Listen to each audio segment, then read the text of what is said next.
What's Yo, good? welcome to Hip Hop Talks, everybody. I'm the What's good? incomparable Coop, and these are the Temptations. Happy Halloween. This nigga. That is great. As I be starting, that is crazy. I couldn't help. There was a gap. There was an opening there. I had to take it. That's What's crazy. up, fellas? Hey, How's yo. the week been? How's Yo. everything been? Tired, man. You taking the gaps is wild. Yeah, But you had to take it. So I had to take it. Yeah, Or like you had no taking other it. option. Never mind. Never mind. You want to know what? Y'all have the dirtiest minds. is that so? Yeah, the dirtiest minds. Mine's Yeah. are awful. Yeah. Yeah. Yeah. Y'all are awful. Y'all are dirty old men. Dirty old men. Yeah. Yeah. Yeah. We already know about you. The honey pack moment is probably like Oh, the man. season one, like infamy moment. That's Yeah. the season one moment that's gonna live in infamy. It's Oh, like, yeah. yeah, the show was good, but you remember that night the nigga went wild off the honey packs, right? Oh, yeah. Yo, that was mad long ago. We on what 40 now? We part of the 40-40 club. This is episode 40. So we've been here for a little bit. No. The double up on the 40 pack is like on the honey pack, it's like drinking a 40 ounce at 9 a.m. Nigga, there is no living that down. The honey Like, badger. no. It's like, no, nigga, remember that time you got up and went to the sit-go at fucking 8:30 and went and got a fucking 40 ounce? You got a Bud Ice. 40 mgs. Drinking Bud Ice at 9 a.m. You ain't doing shit with your life. Absolutely nothing. So we're gonna go ahead and kick it off. I think we're gonna go ahead and slide into my vibe. Yeah. Let's go. Let's get it. I mean, now, hold on. Now, I know, Shawn. I know who you picked to win the World Series, but I knew that you picked them, so that's how I knew they were gonna lose. But I mean, AG, didn't you pick the Yankees as well? I did. Okay, so I picked the Dodgers, so you're both wrong. Neither one of you know what you're talking about. But I already knew that already. It's okay. I mean, No. It's okay. It's not your segment. All right? Get to you in a minute. Wow. if you say so. I mean, hot. I mean, I don't know what was worse, their fifth inning last night or Fat Joe's performance. What was the worst New York moment in you all's opinion? Was it Fat Joe's rap performance? Because, I mean, Ice Cube, I mean, he just, like, he actually gave, like, a real, like, performance. And That Fat Joe's Joe- Bronx though. So I mean it made sense. I mean, so is KRS-One. What does that mean? We got, What does that even mean? yeah. I I'm mean, not you gonna tell me lobby what it for means, Shawn. KRS-One at the World Series is crazy. Because, I mean, hold on. I mean, what does the Bronx have to do with it, though? Because, I mean, they play in the Bronx. Yeah, that's about it. That's about So it. is that why they picked Oh. Fat Joe? Because Fat Joe is from Boogie Down? Is that Home why? team. Home team, and Fat Joe was in the algorithm. He's safe. This Okay. is crazy to say Fat Joe is safe. That's And, crazy. and Ashanti did the anthem, correct? She did. So I mean, you got the Fat Joe Ashanti connection too. So a couple things can be true. So here's what's true. The Yankees suck, and so does Fat Joe's performance. Wow. But at the same time, you kind of have to be proud for Fat Joe, because for what Fat Joe's prowess is on the actual mic, guys like Fat Joe don't usually get opportunities like this to even come out and do something like this. You know what I mean? So he really has upped the ante on like what his stature is like in terms of importance to this culture, that he's doing something like this. Because this is something like, don't you think this would have been a bigger deal had a 50 Cent done it? Especially like after Ice Cube. It's like the way Ice Cube showed out, it's like you would think they like New York, just with the New York state of mind, like pun intended, would think like, like, oh no, we need to try to call Jay or Jay to kiss or Nas. I don't think 50 allowed back on a baseball field after that first pitch. I don't think they allow him in the MLB no more after that. Hey. Not Hey. at all. Might throw like a sissy, but he rap like a beast, okay? But Right. to your point, I think because Joe performed the Hip Hop 50, you know what I'm saying, Yankee Stadium, and that performance was actually good. That performance was good. I'm not knocking Joe. I mean, the performance sucked. I mean, that happens sometimes. It just happened at the wrong time. And then when you juxtapose it to the Ice Cube performance, it looks even that more whack. And then there's like, the team, not only not playing well, but then choking. Like, it's one thing not to play well, it's another thing to choke. And then to choke at home. Like that fifth inning, that was one of the worst innings that I've ever seen a team play. I'm glad it happened to the Yankees. Dodgers pitching might be too much for the Yankees. And as far as Ice Cube's just better than Joe. I mean, that's not even a question. Well, that's what I'm saying. When the Dodgers are bringing out an Ice Cube, don't you call a 50? Like I get what you're saying, AG, and it's a good joke. But don't you call a 50 instead of a Joe though? Am I wrong for like thinking that? Not for home team, not for the Bronx. No, not for the Bronx. Okay. Especially the way you go. Think about who very territorial. Joe is managed by Rock Nation. 50's not. That's the X factor right there. By design. Imagine the world where that was. Imagine an alternate timeline where that was true. Right. So I wasn't aware that Fat Joe was in contractual obligations with Rock Nation. So yes. You see all the places he's popping up, right? That's no coincidence. No, I don't want to. Hey, look here. I don't want to upset the Illuminati, so we're just going to move to the next topic. Okay. All right. We're going to go somewhere else. Want to go somewhere else? Yes. Let's do it. In your federal rapper court case news, it seems like Young Thug's free with some conditions. I'm going to go over these conditions briefly for the people, if I may. May I go over these conditions? Excuse me, I have to read them out because that was just given to me recently, so I can't remember all of them offhand. And I think it's very important to read them out properly. He's banned from the metropolitan Atlanta area. So here's what people need to understand what that means. The metropolitan area also includes the subsidiary and suburban areas of Atlanta, Georgia. So he's not allowed in Alpharetta, Sandy Springs, Smyrna, Marietta, Gwinnett. He's not allowed in any of the suburbs either. So it's pretty much saying if you're going to stay in the state of Georgia, you're going to have to move to a rural area outside of Atlanta. You can't live in anything that's considered to be metropolitan Atlanta. Metropolitan Atlanta is actually what makes up most of the Atlanta that people talk about. The actual city of Atlanta itself is actually very small. Like to juxtapose that, the city of Charlotte is actually larger than the city of Atlanta in actual size, if we're actually talking about actual city. But Atlanta's metropolitan area is vast and abundant and very 5 boroughs, in addition to having a city. So imagine if the 5 boroughs had a core city, because that's kind of how Atlanta's metropolitan area is designed. Mm-hmm. So he's not allowed in any of those areas. And I think that's a very, very, very big deal, because that means that people coming in are going to have to go out just to get down with him. You get what I'm saying? Right. You're not going to be able to pull up in the city, pull up in Buckhead, pull up in Midtown, pull up in, you know what I'm saying? You're not going to be able to pull up in the city with him and get work. So he has to do 4 presentations / concerts a year denouncing gang violence. I want to hear some further details about that. If the money for the ticket sales, where that money is going, is he getting paid for that? Is some of that going towards charity? Is there some sort of conditions in terms that goes with those 4 presentations / concerts? Because what I would imagine that those 4 presentations / concerts, we haven't been told if they're going to be free, if they're going to be for purchase, when they're going to be, where they're going to be. So we need more details on that.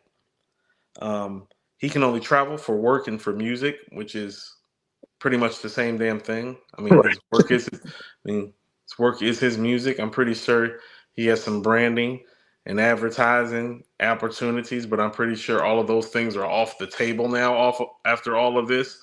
So his true profession only and probably main and only source of income right now is his music. So he can only travel for that. He cannot be around any gang members or co-defendants except for his brother and Gunna. Now, real quick, because I think there's only one more thing to go over. What do you think about the possibility of a Thug and Gunna reuniting? That's going to be the first thing that comes out. That's going to be the first thing. He told the judge, he wants to work with Gunna, right? That's what was one of the conditions. That's the first thing that's going to drop.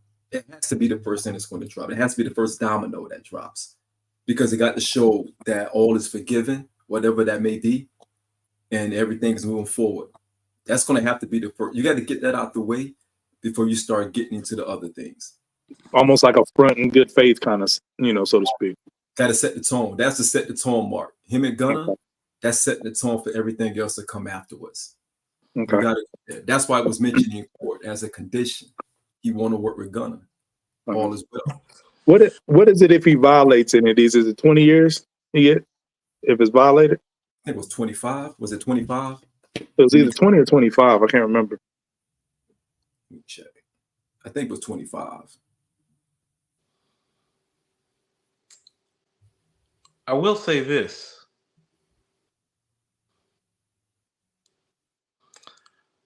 This move to me, it does reek of the fact that his resources have been dilapidated. They don't have anything on him to give him the type of time that they were seeking to give. Mm-hmm. But what they were going to do was drag this out further in litigation, which financially was going to further deplete his resources. Mm-hmm. I mean, Thug been on ice for a couple years now, hadn't it been? Yeah. So think about it. It's been 2 years of no new money coming in. Think about what his expenses and his lifestyle looks like. Think about what these attorney fees look like. Mm-hmm. Think about all the money and money he probably had coming in monthly, like that was part of some sort of contractual obligation that he signed. Could be with local people, nationwide people, just advertisements, deals, endorsements. You know what I'm saying? Mm-hmm. Plugs, all of that. Cease and desist for almost 48 months, essentially. You know what I mean? Because I feel like this happened around this time 2 years ago. Yeah. So think about that. This is what I mean when I tell people. I'll never forget when my cousin told me, no, they call it processing you because like it's like the process of everything that they do is really a process of breaking you down. Like whatever way, like wherever your strength is, the process and the design is set up to break that down. And so even though they haven't had anything to really stick it to him, because think about it, this shit should not have taken 2 years if they really had something on him that was concrete enough for the charges that they initially brought up. Should not have taken long. But what they can do is ruin your motherfucking life. you feel what I'm saying? Like, it don't matter who you are. It don't matter who you are. Hey, Puff. It don't matter who you are. Yeah. It don't matter how big you are. Pause. Get it? Puff. Big. No matter how big you are. Anyway.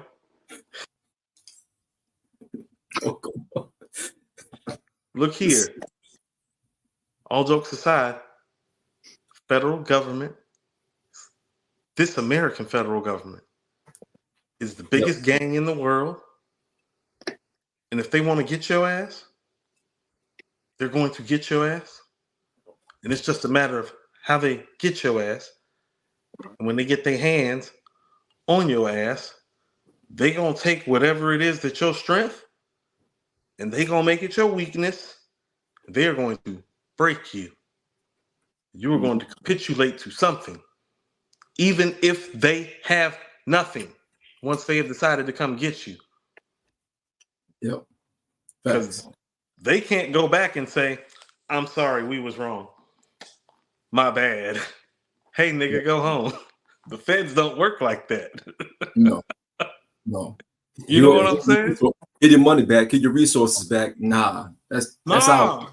The feds don't work like that. They don't be like, oh, my bad, we messed up. It really wasn't like that. Here's your life back. They be like, well, you know, we don't got this nigga, so you know what we have to do, right? So yeah, we know we have to. And so they just did it. And now he's, you know, like, I don't even know what the tally is on the money that's been spent, but I would imagine that at least half of what he had is gone. Probably. At least bare minimum. Bare minimum. Half. Probably closer to 75 to 95%. So he essentially in his late 30s. Hold on, how old is Thug? 36, 35, 36? I feel like In his late 30s. Yeah, I didn't think it was that old. Mid to late 30s, yeah. Yeah, we need to find out how old Thug is. I feel like he's in his mid 30s now. Yeah. Okay, so essentially he has to start over financially as a rapper at 35, 36. Think about that. I know he's Thug, so I mean it's gonna go more than the average 35, 36-year-old rapper stepping back into the game is, but it's like, but really think about that. 33. It's 33. Yeah. Oh, it's Yeah. not too, Yeah, he still got time. got some room. Yeah. And Damn. Better get that Griselda work ethic. Because Yeah. by the time they blew, they was in, you know what I'm saying, late 30s. That's rapper that's rapper prime years though. Your rapper prime years are typically like, I mean, like a rapper is usually great. Like your typical rapper used to be great from like 16 to 25. And then it became Shorter than that. Shit, it used to be running back years. I mean, yeah, I'm just thinking about the spectrum of like some of the people who were great like later. You know what I'm saying? Yeah. Like I'm trying to like factor in because like you got to think about it. We're like 25 years removed from a DMX and a JayZ who were like 27 and 28. You know what I'm saying? All of who was 27, 28 when they started. And that was 93. Right. Yeah. Right. So Cats is a little bit like extended now. So it's like when you're looking at it, it's like, well, I mean, they just took a couple prime years from Tug. They took years like 30-ish going into 33. You know what I'm saying? Mm-hmm. Yeah. Yeah. That's a hard get. It will be, but I think the city will get behind him. Like if you think about with Murder Inc. Let's not worry about that. If you think about Murder Inc. when they got depleted, it was more so just to make sure they didn't have funds and resources to feed off to Preem. You know what I mean? And at that time, Murder Inc. was under fire from the industry as well. You know, everything was against them. It wasn't just the feds. The industry wasn't backing them up. Def Jam dropped them. No one wanted to get close to him. Jay removed himself. You know, others removed themselves. 50 was on a rise. So their resources and their support was depleted. Not just the money. It was everything that came along with it. Monetary, and just the other resource that come along with that. With Thug, I don't think that the industry has ostracized him. So the opportunity for him to get that support from Atlanta, they're going to rally behind him.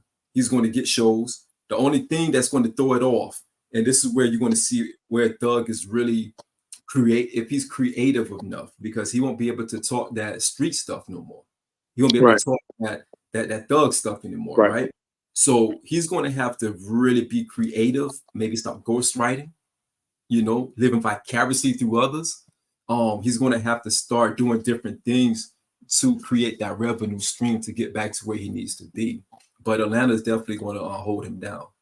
But look at just what you brought up, though, right? Because that creates an interesting dichotomy, because you said, you know, the city's going to be behind him, but which is probably true, but he can't touch the city. So it's like, what does that support look like? You know what I'm saying? He can't touch the city himself, you know what I'm saying, to even feel that love or get that love. You know what I mean? And then those shows that we spoke to, you know, where it has the, you know, be a different kind of message. So if he puts on these shows, then his whole content got to change. Because if not, then it's like an oxymoron. It's counterproductive to the, you know, the better message that you're trying to give at these shows that you're required to do. So not even that, AG, and I'm sorry to cut you off, but what about the stuff that he's already recorded? How much of this stuff can he say out loud now? Exactly. Right, you gotta get in a new bag. You know what I mean? Record new material. How much of this stuff can he gotta go to somebody else? Think about this. I don't know if y'all know how this state is designed, but it's like, okay, so like he's gonna have to start doing his shows in Columbus and Augusta and Valdosta and Athens. I mean, we about to see how much the town really love him, because they about to have to drive about an hour or two just to go see him now, if that's the case. LaGrange, like all these places, or at least 90 minutes away from Atlanta on a good day. Yeah.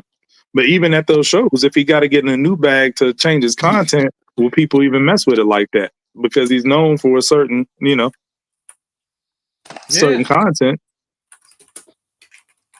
Yep. I don't know, man. We're about to find. I mean, we're about to find out, right? We're about to find out. Yep. All right, on unfortunately to more federal related rapper rapping ass news. So I don't know how to say this. Dirk's locked up and it looks bad, guys. Really bad. Really It bad. looks bad. Like it looks on a look, if Thug is official barometer and scale of how bad this looks, and think about what just happened to Thug, this looks about 5 times worse. And it didn't even have to be that. The whole flight risk aspect of it. Let me lay out a couple of things that have happened. First of all, they have a musical recording that never got released that literally in detail describes how this shooting happened and how it played out. That's one. That's crazy. Mm-hmm. If that is true, because I haven't heard the song, if that is true, that is the dumbest thing that a rapper has ever done on mic in the history of rap, if that's true. Crazy. Rappers indict themselves all the time, though. All the time. Which is very problematic. Not quite like this. Still shouldn't be able to be used in court, though. Not quite like this. No. I believe in freedom of speech. We're going to talk about that some as well, AG, if we have time. So, like, try to hold that footnote as a thought about whether that should be used in court or not. Because if we have time, we should circulate on that and talk about that briefly. Okay? Not only that, the alleged hit that you put out didn't even hit the person that you planned to hit. You didn't even hit your mark. And on top of that, niggas is out here renting cars in their names, in their government names, when they going to slide on some gang shit. This shit just looks stupid all around. It looks stupid. And then you book 3 flights. Which I don't. The suspicion is already aroused about you, and your way of circumventing the arousal to the federal government, once again, which I'm going to say again is the biggest gang in the world. You're going to book 3 different flights, thinking that shit's about to fool the federal government. Like you're doing something that hasn't been done. That made the situation way worse. Made the situation 10 times worse. It elevates it. Yeah. Should have shut the fuck up. Tried to get under a fucking tractor trailer. Get your ass to Canada. Get your ass to Acapulco. Shut the fuck up. You're up here booking flights and shit. That is wild. They're out here booking flights and booking rental cars in their names with the feds literally taking pictures. Guys, I'm going to let you have it. I think I've said enough. Crazy situation. I don't know what else to say. Somebody, Lord help. Crazy situation, man. Lord help these niggas. God bless them. Like, what the fuck? Yeah, I mean, a lot of times that lifestyle catches up to you, man. And I feel like Dirk was actively trying to make a change in his content. You know what I mean? But I think it was a day late and a dollar short. You know what I'm saying? A little too late, because your past got a way of catching up with you. You know what I mean? And I think that, we're seeing the consequences of that right now. And he elevated the situation even worse when he became a flight risk. So we're going to see how this play out. But hotter bad situation. Hotter than July and fish grease. Okay, man. Yeah. Look, it's a different game they play out there now, man. It's a different game. You know what I mean? Shout out to my man Mark. Mark is in the chat. Mark and I used to always have these conversations. Mark's from Philly. Mark is in the grind out there, very connected. His cousin is actually the rapper Mase. That's his cousin. But shout out to Mark. I see Mark from VA. Yeah, from VA. Mark from VA. No, Mark is from Philly. Mark okay. Johnson. Mark, we don't hold that against you. But Mark's my man. Mark's my man. Well, Mark keeps me close to the streets in Philly. But we had this conversation before. The rules in Chicago is different, man. It's a whole different world out there. Like they diss their ops. They go out there. They take pictures by the grave site. They dig up the grave site. They just do things different out there. You know what I mean? And it's unfortunate because they put it on Instagram, they put it on video, they put it on wax, all of that. And all they're doing is planting evidence all over the place, all over social media. And who's watching social media at every cost and every tip and turn? You know who's watching it. And now you're gonna do all of this allegedly, because you innocent to proven guilty. So we'll say allegedly for right now, but you got plane tickets, you got wires, you got confirmations, you got all of these tallies that suggest that you were highly involved. Not just involved, but highly involved. You were deeply involved. How are you going to? You better call Young Thug's lawyer. You better call somebody. You better get some help out there because this don't look right. Yeah, well, yeah, that murder for hire charge. That's different. That's a daily. That's the one. That's the one they really need. Right. That's the one. Let me tell you what. Let me tell you how this really happened. Oh, they couldn't get the RICO, so this is what they settled for. Facts. They couldn't get the RICO. This is what they settled for. Everybody listen to what I'm saying again. Young rappers, hustlers, game. Everybody take notes. They couldn't get the RICO, so this is what they did. Yeah, that's a hell of a consolation. and that's the one, Coop, because this is the one that can be substantiated. Everything over metal. That's what they do. They win 98% of their cases for reasons. They don't come and get your ass unless they can substantiate it. They convict you on what they can convict you on. Nothing less than. They do not come and get your ass until they got your ass. They're not coming until they got something. Something have to suggest that look, we're going to get you on something. Yeah, because I mean, look at how much time it passed since it's what, 2 years? 2 years. Look here. If they think they can get you on a murder for hire charge, oh nigga, you could have moved 50 bricks the week before, like right in front of them with them across the street. They're like, we don't want that weight.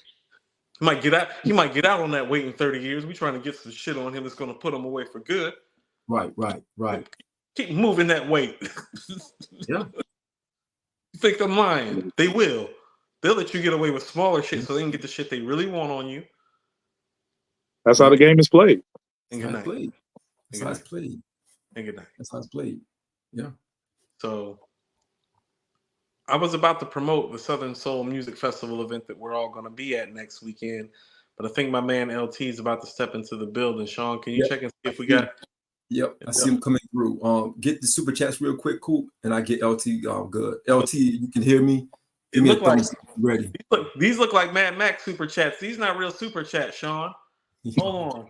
Yo, Mad Max, Mad Max with the 199 super chat. Prime years, he was always garbage.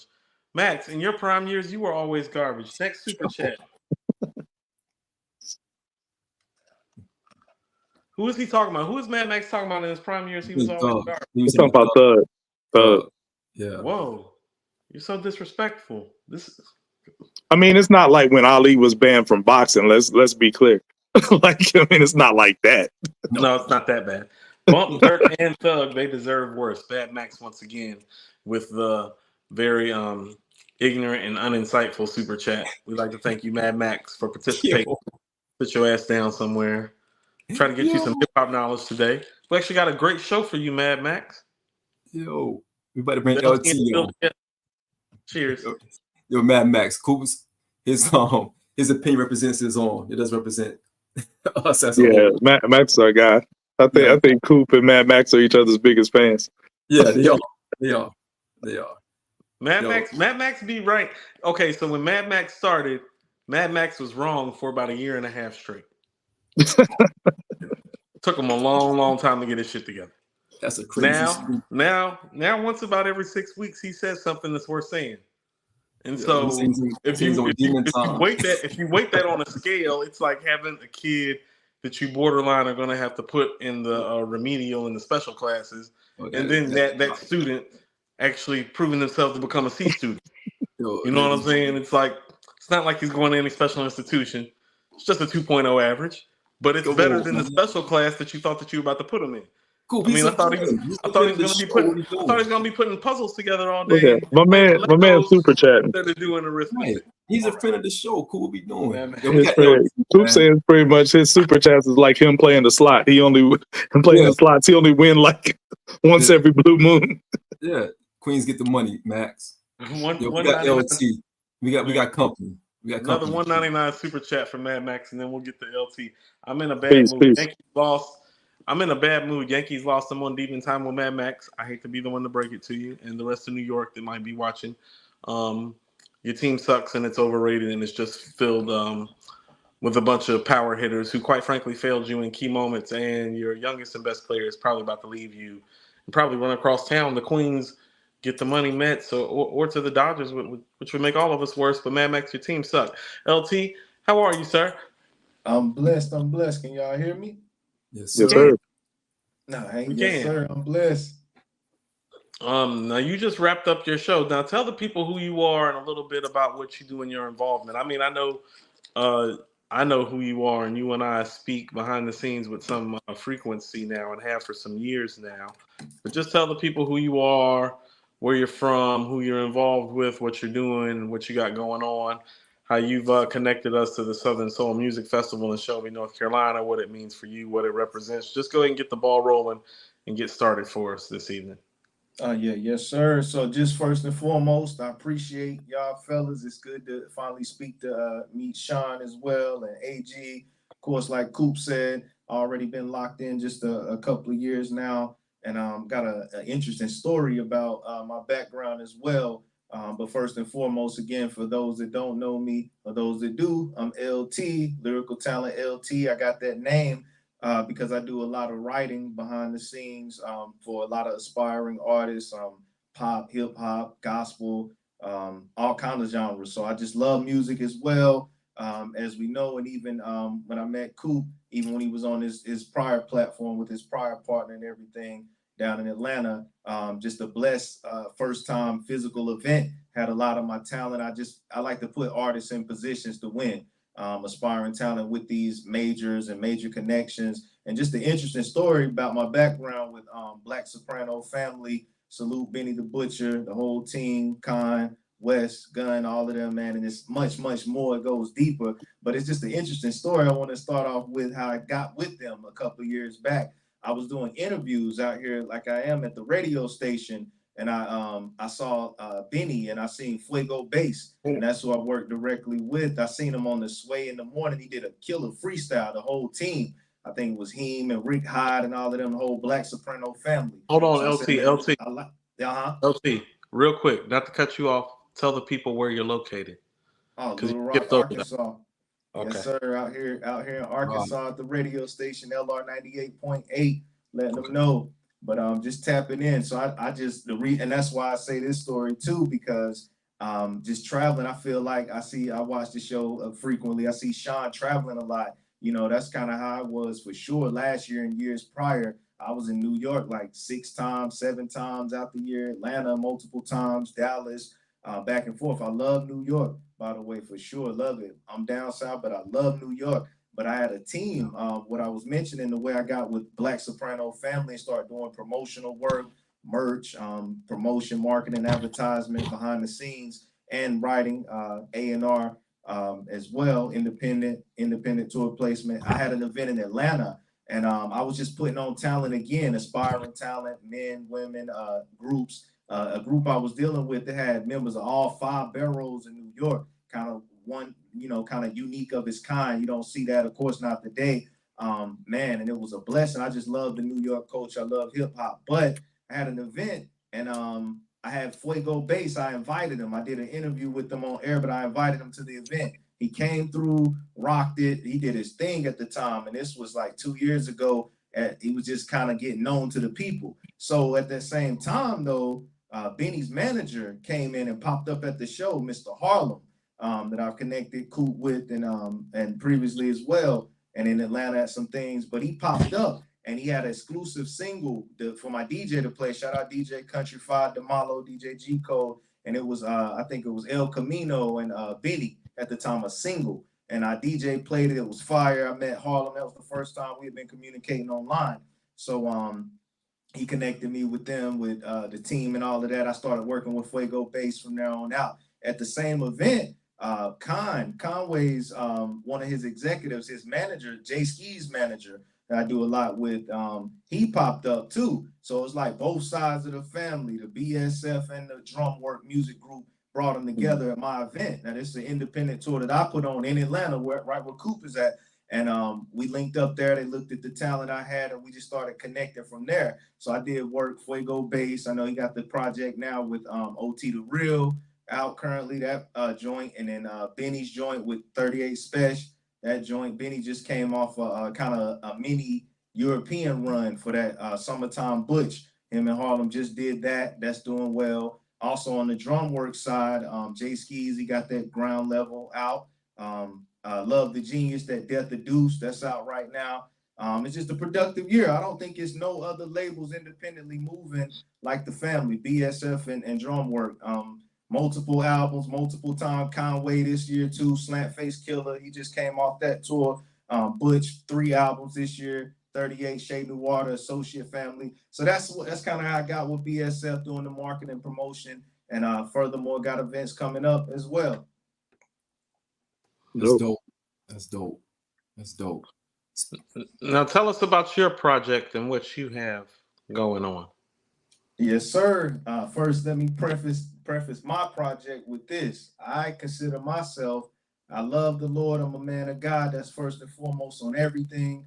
Myself as the best writing A&R in the game is what I consider myself. A lot of people, of course, may not know or may have not heard my material, my executive produced material. Hold on, stop for a second. So you consider yourself to be an A&R? Independent A&R, I am, yes, sir. Okay. We'll talk about that some other time. I'm gonna stick that in my pocket. Keep going. Well, of course, Coop, you knew, when we did the event together, that talent, that slew of talent that was there, that was all talent I brought. Curated by myself, of course, for sure.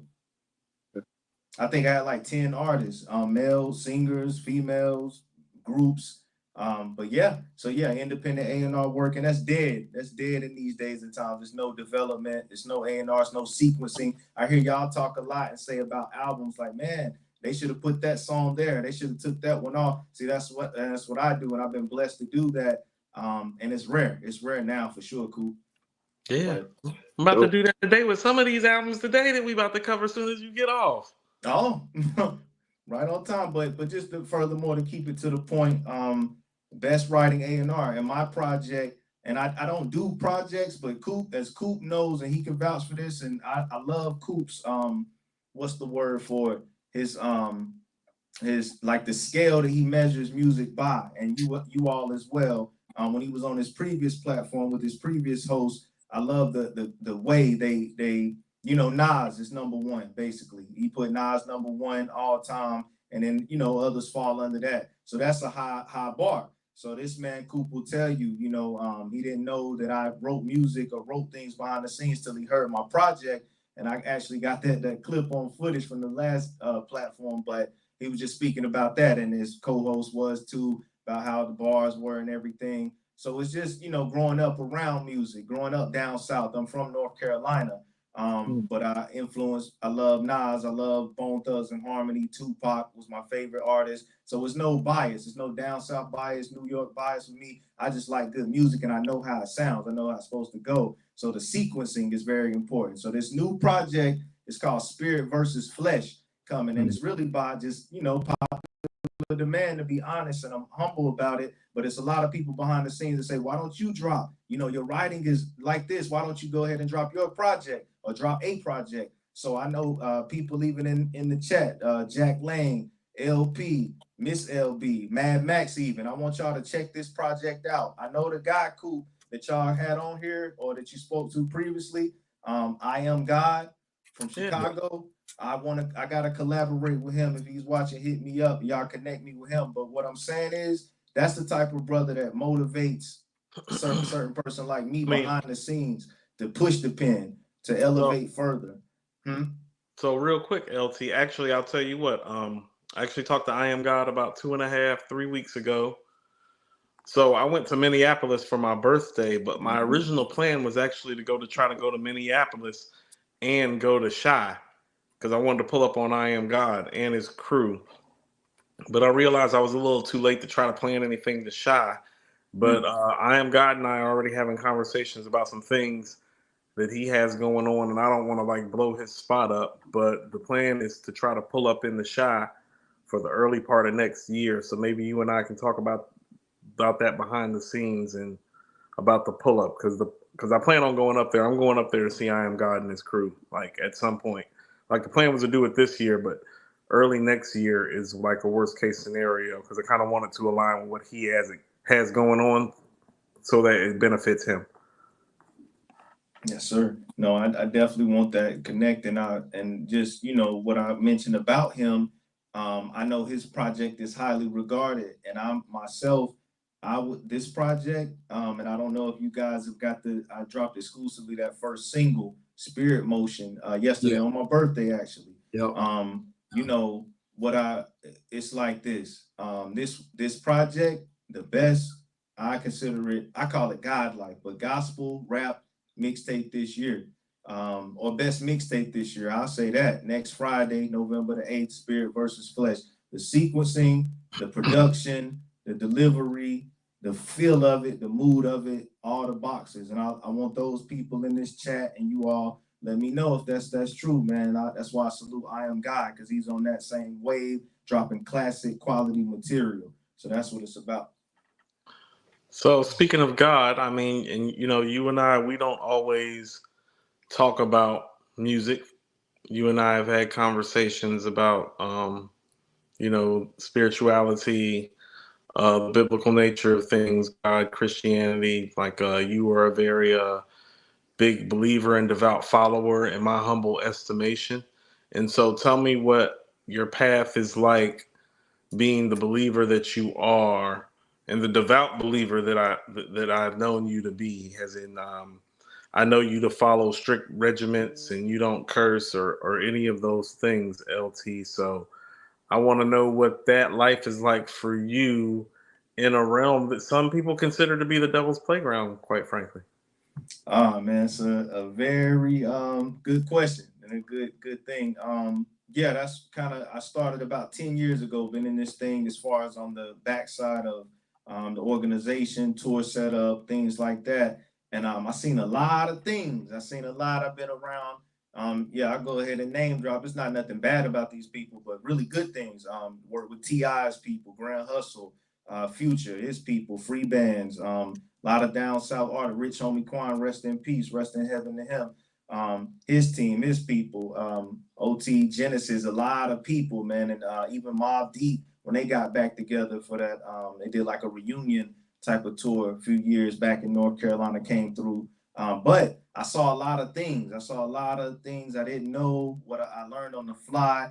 I seen the ups, the downs. I seen all kind of thing, drugs, stuff that you never think people would do. I remember one story I'll say, man, it was like, who was the major artist? I think it was Currency, the hot spitter, Styles P, actually, Currency and Styles P. And it was some artists that opened up with them. They went on to get signed, but I didn't know how they get down. But they they said, come on, LT. We went to like the next spot next door, another club joint after the performance. And they just started, man, they had like $100 bill, pulled out something white. I don't know what it was, man, maybe pills or something, and crumpled it up, put it on the thing, and everybody was snorting up. I was like, whoa. They're like, hey, you want? I'm like, oh, I'm good. But that's what kind of opened my, like, man, I never knew. But then from that point on, man, that was like 2013, 14, I just grew, and I said, man, I know I'm about my business. I'm about the business of this thing and not about the extracurricular. And, I was 22. I just turned 35, pretty, decent age in it. But I just stay clean because I know what's greater than the physical. I know, like the project called Spirit versus Flesh. Every single day, we're at war. Whether you would care to agree or be aware of it, but you are. It's the good versus the bad. It's the evil versus righteous. It's the flesh versus the spirit at all times. So it's on us to decide which way we're going. So I stay in the, deal in the industry entertainment, but they know what I'm about. Even Black Soprano drum work, the whole family, they know how I come. I send them the word of God every single day, and they might get on TV on, the track, killing and shooting or whatever the case, but they respect me. They respect the man I am and respect what I'm.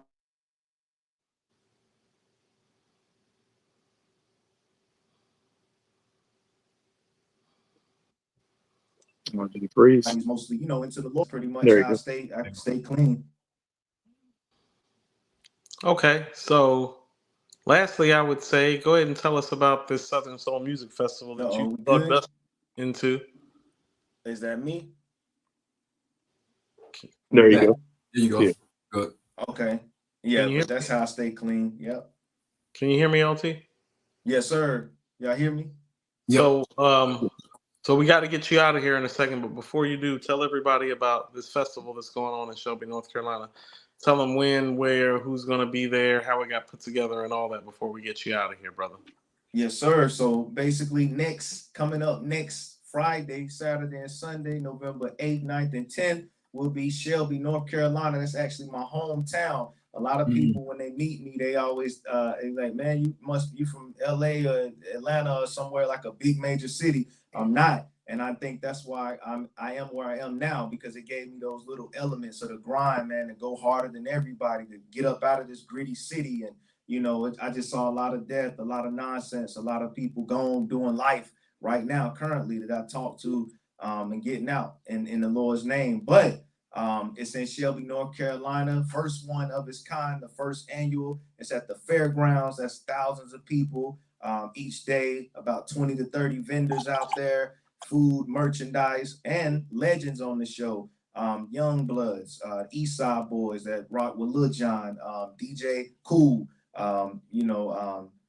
Big Bub, man, Chubb Rock, a few others, Cut Close on the next day, the Levert Experience, just R&B, hip hop, comedians, and then myself. They got me out there, like I said, on the writing side and delivery, just presenting some God life material. Best show of my life coming up for sure, November the 8th. Doubt. That's what's up. All right. That sounds good, man. Y'all got anything for LT before we get him out of here, fellas? Talk to me. Looking forward to pulling up, man. And, just want to say thank you for coming on the show, and then, respecting how you moving out there, man. You know what I mean? Because, you in the world, but not of it. You know what I'm saying? So that's dope to see. You know what I mean? Yeah. And I did check out your song on Spirit Motion. Appreciate Coop sending that to us. I was actually listening to it on the plane. I love it. I was listening to it on a plane this morning on my way coming back. And really put me at ease. I think I listened to that song like 4 or 5 times in a row. Wow, I love the messaging. You need that. You know what I mean? When we work, day to day, and I don't want to go too deep with that right now, but when you work day to day, you consume so much as you are taking in different things, right? Especially when you're conversing with different people. You'll come around different people, you take different energies, and sometimes you need to decompress. And just having the opportunity to listen to that, to that joint as I was, flying back over, to the East Coast, I needed it. I didn't know I needed it. And Coop sent it at the right time. Sent it at the right. I was just bored when he sent it, and I was listening to it on my flight. So I appreciate that. I appreciate the message. I think it's a dope record. I feel like it's a dope record. Can you please tell the chat where they can find your music? Man, that's first and foremost, Shawn. That means a lot to me, because that's the word I was looking for. I know your standards. Like I said, I love Coop standards. I love AG standard. Your standard is high. Like you say, everybody here agree Nas is number one. Absolutely. So you telling me I'm cool if I'm an A&R. If you telling me my thing was great, and it helped you, that's a good company to be in, So no, where they can find that I dropped that one exclusively just on bandcamp.com. For now, bandcamp.com, just to kind of feed like a little appetizer before all the DSPs and everything next Friday. But if you like that project, check it out, y'all. Spirit Motion on bandcamp.com. If you like that, Shawn, then you'll love the project. Is gonna blow you away. It's like I say, God life, Yahweh first, but it's not preachy, because I come from that. Right. I come from see, I'm come from the block and all of that. I come from the trap houses. So it's not far removed, but it's like I'm talking to you as my brother. I'm talking kind of how Jay used to talk, how I felt when Jay used to talk. So I won't hold y'all up, fellas. That spirit versus flesh, number one, it's gonna be gospel or rap, man, mixtape for the rest of the year. For sure. I want y'all to grade that, check it out. No doubt. For real. See you Keep next doing week. your thing, man, and don't let them put you in a box, man. You know what I'm saying? Like, sure. You out here doing the hip hop, you know what I'm saying? You just giving it from a different perspective. So, you know what I'm saying? Don't let them put you in a box. No doubt. And we'll see you next week. See you next week. Bro. Shelby, Yes, North sir. Carolina Music Festival. Coop, God bless you, brother. I thank you for the opportunity. Big BSF, Drumwork Music Group, out. Bless you as well, bro. Peace. Peace. You know what it is, sir. All right. That was dope. That was Yeah, dope. shout out to LT, man. LT's LT's one of those people that the man that he is makes the personal relationship more important than the business relationship. No doubt. No doubt. I don't know how I like does people get what I'm saying when I'm saying that? No You know doubt. what I'm saying? It's like I'm more concerned about keeping my personal relationship with him intact than our business endeavors. Absolutely. Like about the things that he affirms and aspires to be. Good brother. Mhm. That's more important than anything else. It is. We're gonna get to a couple super chats and then we need to like kind of start getting some of this business taken care of. CJ the Kid with the $5 super chat. What up, CJ? Just got here. How is everything? How is everyone? What did I miss? Also, Shawn, you better play biscuits. First of all, Shawn gonna get some gravy slapped on him if he play biscuits. Okay. Whoa, hey, yo. Slap him with the Scoop, gravy. you 2 for 2 the last couple of shows, bro. Whoa. That's egregious. CJ, shout out to you, brother. We We got business to handle. We don't have time for your dirty minds today. CJ the Kid, once again with the $10 super chat. I asked Shawn, but 2 questions for Coop and AG. What's the first thing you think when you hear the word lyrically? And what are qualifications for being in a big 3 in hip hop? I don't believe hip hop has big 3s. And I guess immediately my barometer for when I think of lyrical, I guess I always at my core go to Rakim because I feel he's the one that changed everything lyrically. So when I think lyrically, I go to Rakim first as like just a reflex reaction. And I don't believe in like big 3s. I barely believe in Mount Rushmores at this point. You know, like I live in Atlanta. Like hip hop is so big now that like Atlanta's top 20 list of MCs is like an impressive ass list. You know what I'm saying? It wasn't like that 20, 25 years ago. So I don't know if I believe in big 3s. AG, what about you?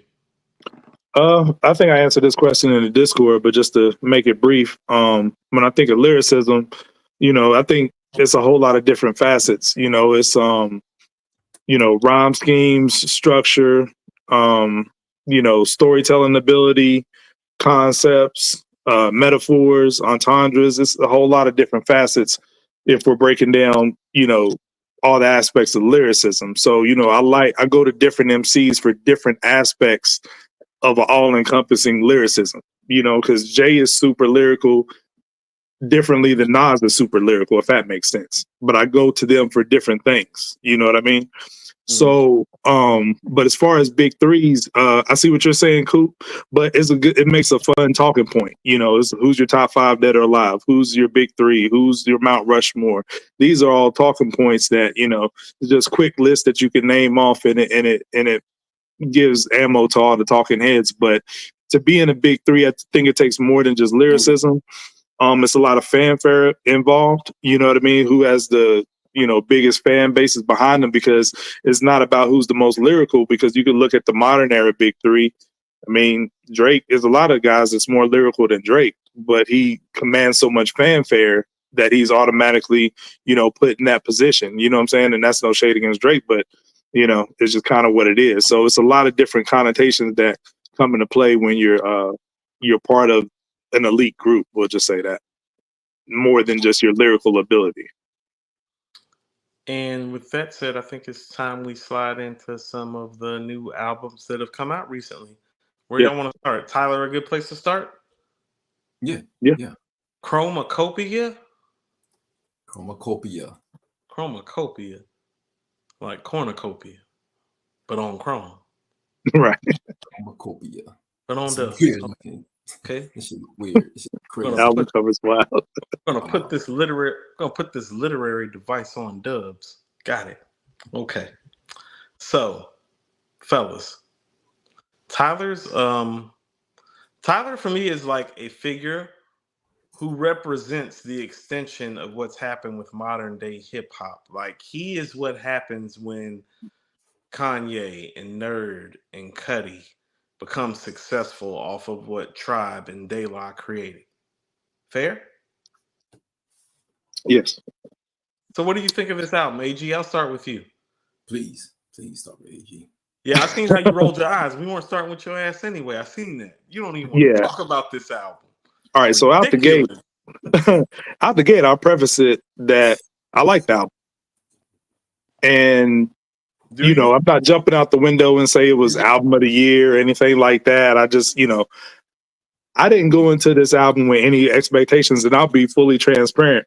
I didn't even have any intentions on listening to it. I was just going to take everybody else's word for it because, you know, they were in our Discord group. You know, a lot of people were cooking it. Then I heard people praising it. So it was real polarizing. But my son kept telling me, you know, tap into the album. And then that kind of intrigued me because my son is not a Tyler fan at all. He doesn't even like Tyler, but he was like, yo, this album is good. So I listened to it on Tuesday night, and this is what I'll say. I went into, you know, Call Me If You Get Lost got a lot of hoopla. And I checked that out, and I wasn't really a big fan of that one. But what I'll say about, I actually like this album better. And I'll tell you why. Sonically, I think this is a good album. I can see the Neptunes, the NERD influence, all that stuff. But what I'll say about Shawn laughing, what I'll say about it is that, you know, I'm not going to Tyler for the bars or anything, but when we set expectations for like somebody who's our favorite or, you know, somebody who we like, if they go far left, then it throws you all the way off.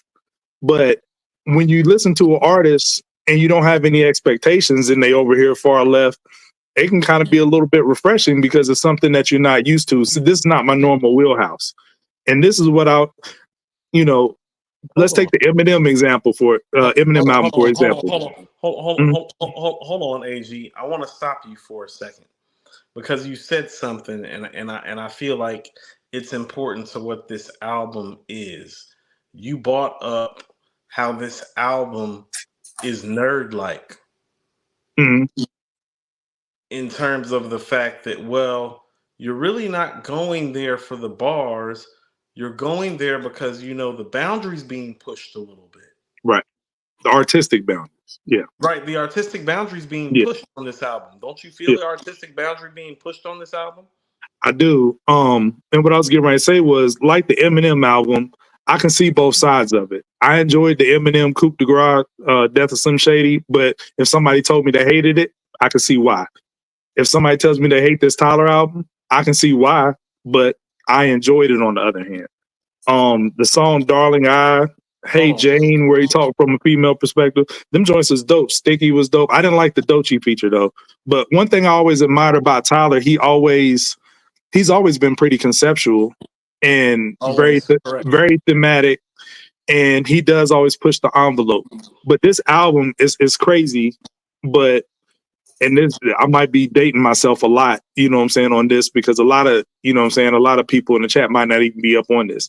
But I'm not comparing these as albums, but what the feeling I got when I listened to this album was when I was like a teenager, going back in time, I remember it was a lot of people saying that, you know, Kool Keith and Ultramagnetic MCs and stuff, you know, Critical Beatdown was a classic album. And I was doing my due diligence and I was like listening to it and I was like, what the hell is this? Like, you know what I mean? It was just so far left of what I was used to. I wasn't really feeling it at the time, but as I got older and listened to it, I was like, yo, this is some next level. Like, it was ahead of its time. It's some like dope stuff, you know? So I think this Tyler album is very much like that, in that vein. It's not in my normal wheelhouse, but for what I listened to, I only ran through it 1.5 times, but I thoroughly enjoyed it, you know, and I think it'll get Grammys and stuff like that just because it pleases the artsy crowd. He has a song that's for the all-inclusive crowd, the Take Your Mask Off, but forget all that stuff, right? I think it's an enjoyable listen. You know what I'm saying? From the back half of the album is a little bit weaker, but I think it's an enjoyable listen. I won't go back to it that much because, like I said, it's not my normal wheelhouse. But for playing it, I mess with the album. Shawn, AG took all your talking time. Try to sum your shit up in 60 seconds. I need 30. I'll start with love. I can appreciate art. I can appreciate all of that stuff AG mentioned. I can appreciate that. I do love Judge Judy. I love Lloyd. I like Rod Tata. I love Tomorrow. Um, I'm not crazy over it. I'm not going to be a prisoner of the moment. I asked AG this question probably next Friday when the last time we heard the album. Like I asked Like you, the Glorilla. Coop said Glorilla. Coop said Glorilla is a five mic album. That's No, it's not not. what I said. Stick Okay, you to said the 4.5. topic. Stick to the topic and get Okay, your I'm 60 sorry. seconds so we can go somewhere I'm else. sorry, Coop. I'm sorry. Okay. But you did say 4.5. Here's what I say, guys. I listened to it. I thought something was wrong with me because people was going crazy over this album, saying this album of the year, saying this album of the year contender. People jumping out the window, saying how great it is. It's okay. I won't go back to this album. I'll be completely honest. I might be on the other side of the fence with that. I can appreciate Tyler, but this is not my speed. I'm not going to front. And that's okay. Yeah, It is it's okay. So It's I'm gonna jump in briefly. AG, I'm not gonna take as long as you. I'm gonna take a little bit longer than Shawn because I actually care. That's surprising. I actually care about this. Yeah, I mean, care about this album. I yeah. care about this album. What I would tell you is that, so let's look at the genealogy right quick, and I kind of brought that up. It's like, well, his genealogy, like artistically speaking, is De La Soul on Balloon Mind State, A Tribe Called Quest on People's Instinctive, Outcast on Stankonia. You know what I'm saying? The Roots on Phrenology, Nerd on their two projects. You know what I'm saying? Like, this is the kind of like the lineage and the tree that he's off of. So what I will tell you, AG, is that I really am a big fan of Call Me If You Get Lost, because I feel like it's his balancing act of his creative and artistic boundary breaking genius and his hip hop sensibilities. So in that sense, it is his Aquemini, if that makes sense. I'm not saying it's the Aquemini. I'm saying Shawn is just, My bad. But I'm it's- laughing. I want to be disrespectful because that's why I'm laughing. Because y'all we sound know. So Call Me If You Get Lost is kind of his Aquemini. It's where he blends his weird and his funky with his hip hop sensibilities, and everybody kind of agrees in the middle. This would be more like his Stankonia. It's not as good, but he's pushing the boundaries more, and some of the results are startling. Like when I listen to Hey Jane, do you understand if Kendrick or Nas make Hey Jane, like their legions of fans are just gonna go into whole goat talk about like why, this is one of those songs about why they're the greatest MC of all time. But because Tyler does Hey Jane, we're just like, well, it's creatively genius because we don't look at Tyler lyrically the way we look at a Nas or a Black Thought or a Kendrick. But if Kendrick does Hey Jane, because here's some of my takeaway from this album, and this is why I bring Kendrick up. And I know people think I have a Kendrick issue, and I'm not saying this to be funny. This album, in a lot of ways, Shawn and AG, is written like a play. Mhm. Except for this play is way more fucking entertaining than Mr. Morale and the Mid-Steppers. It's way more fucking entertaining. Imagine if My Auntie Is a Man is Hey Jane and Kendrick is actually spitting bars from the perspective of a woman that's in a relationship with a rapper in her mid-30s getting pregnant. You know what I'm saying? Like, imagine if Kendrick is spitting those bars, how people would be responding to it, because it would be trending all over our hip hop world and internet right now if Kendrick did it. But because it's Tyler, we're like, it's creatively nuanced and fairly brilliant. And it's like, no, that's a song of the year contender. Tyler has a lot of these songs throughout his catalog, though. He does. He's very conceptual. He is. And so, although I don't think this album is necessarily going to fall Shawn, into man, I can't deal with Shawn. Man. Shawn, can you just block yourself out for the second? Go do some Queen. Please, I'm out. Go do some Queen shit. Go get the money. Go do some Queen shit. Go get the money. Right. But what I will say is he's awful.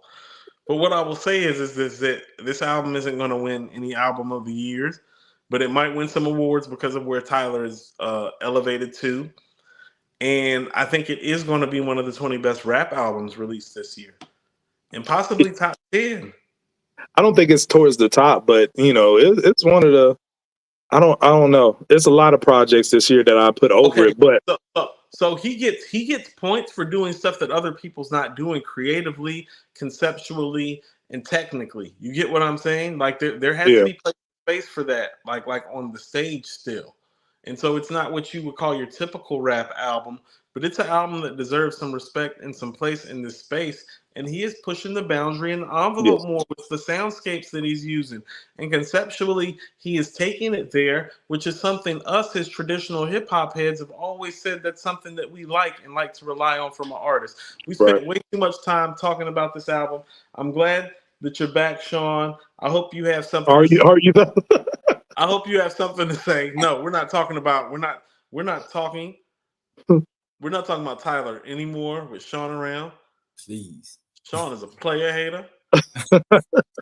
We're going to talk about Lloyd Banks' Halloween Havoc that just got released. Shawn, we're going to start with you. Queens get the money. Since you decided to take a chronic break on Halloween because you don't like Tyler's conceptual genius. Your turn. I'm starting to love. Halloween Havoc. This is Halloween Havoc 5, right? Halloween Havoc 5? It is. Wow. It is. Yeah. It is. Cool. We got mad super chats. You want to get them first? Okay. Oh, it's just Mad Max. Oh God, these don't count. I told you guys these don't count. CJ the Kid with the $5. Mad Max spending bread though. We gotta put respect on that. CJ the Kid with the $5 super chat. I need to settle something with the Discord chat. Who was more lyrically in the early '90s, Pac or Snoop? Put that up in the Discord chat. We'll get to that later. We'll be here all night if we do that. CJ the Kid with the $5 super chat. I asked because people said the early '90s Big Three was Pac, Nas, and Big. When I asked if Snoop was ever considered, they said no, which I thought was nuts. Pac, Big, and Nas's comeuppance is post the Chronic and Doggy Style, so that's why some of that is shaped that way. Snoop is actually looked as more of a transitional figure than I think like somebody who really like was considered to be part of that era. That was actually Snoop's low time. It was like 94 to 98. It's almost like Kanye right before Drake, Kendrick, and Cole's rise. You know, Right? Correct. I think that's a great comparison. AG, great analysis. Mad Max with the $9.99 super chat. Tyler album is trash. So are your takes, Mad Max. First off, he bit Travis from the title. What the hell is Chromatopia? I don't know what the hell Chromatopia is. I just told you I thought it was a play on cornucopia, nigga. Are you watching the show? Travis did have Utopia. I didn't even do the knowledge. I'm the wrong one here. The whole album was pop music recital trash in my ears. Sound like Bizarro, Mr. Mid.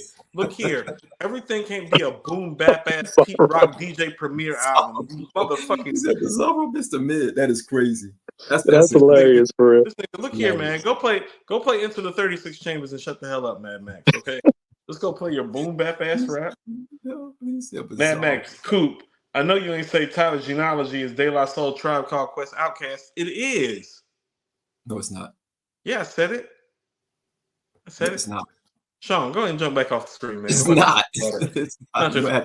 You had your turn to speak on this subject. You declined.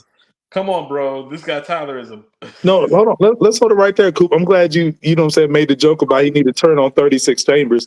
Like in real time, we talk about something being far left. In real time, it was a contingent of rap fans that thought Wu-Tang was weird as hell with the Kung Fu flicks and stuff. Let's not get it twisted. Hold on. Wu-Tang street cred wasn't intact until the Purple Tape. They were around for almost 3 years before that happened. They were more known for the Kung Fu shit and for the rhyme schemes than they were for having their street credentials, just so we're clear. And not saying they wasn't respected in the streets or anything like that, but as far as like creatively speaking, is where Wu-Tang won. Yeah. They won with that whole aesthetic. They won with the acronyms. They won with the lyricism. They won with the Kung Fu flicks. They won with the abstract thought process. The comic book stuff. There's a lot of people thought that was weird in 93, you know? Yeah. Iron Man in 95. Think about this. Marvel ain't making fucking movies like that in 95. Iron Man was 96. Yeah, no, I'm saying the name Tony Stark's Iron Man. Yeah. Like Purple Tape. Like that's when they birthed all those names. You know what I'm saying? But I was right there with them. I was, if they was weird, I was a weirdo. You know what I'm saying? If they was weird, I was the weirdest. I didn't care. I was all with it. Yep, for sure. I just thought that was a, interesting comparison. All right, back to Halloween Havoc though. Shawn, thoughts on Halloween Havoc 5 by Lloyd Banks? Dope album. I enjoyed it. We know Banks can rap. That's not a question here, right? That's not a question here. I think the Sonics were pretty solid. Only critique again. I start with love. I love Lloyd Banks. I think that he's one of the dopest out there. Lloyd should have been on the same level as like a Fabulous tier. He should have been that Fabulous in that Jada tier at one point, because when he first came through, he was the punch king master. He was the one that was giving you the punch bars, but he was more of a specialist on that G Unit roster, because you had 50, who was the songwriter. He was the one that could give you the hooks, give you the concept, give you the structure. And you had someone like, what's his name? Your homeboy met him earlier this week, AG. Young Buck. Young Buck. Mhm. Young Buck was a dope rapper as well in that group. But Lloyd brought that rappity rap. He brought that punchline. He brought the bars. He brought all of that. And I always felt that he was a complementary piece to the G Unit banner, right? He was that piece that you needed. Here's what I wish, and again, I start with love. Here's what I wish that Lloyd would do. An album with just him can become a little bit this. It doesn't have this, right? It doesn't have that spike or anything. It has this. And that's dope. This is dope. But I think that he needs a compliment. I think he needs an assistant on the side. Like, Benny got 38 Special. I thought that pairing balances both of them out, right? You got some artists out there that need collaborators across the board. Westside Gunn, can you listen to an entire Westside project, 12 joints, 13, 14 joints with just Westside, right?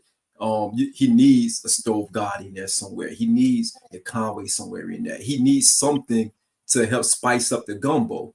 And I feel the same way with Banks. Banks going to bar you up. And in this day and age, there's so much music coming out, and there's a lot of albums coming. A lot of music is being released right now. A lot of music. I want to hear something. I want to hear a different tone. I want something to change the pace a little bit. Maybe the second or third song change the pace, because the beats are very much in the same vein as well. Again, it's dope. It's dope. But I want to hear something that's going to spike the temperature a little bit higher, or bring it down a little bit more, or give me a different variety. So I like to say this. It's a dope album.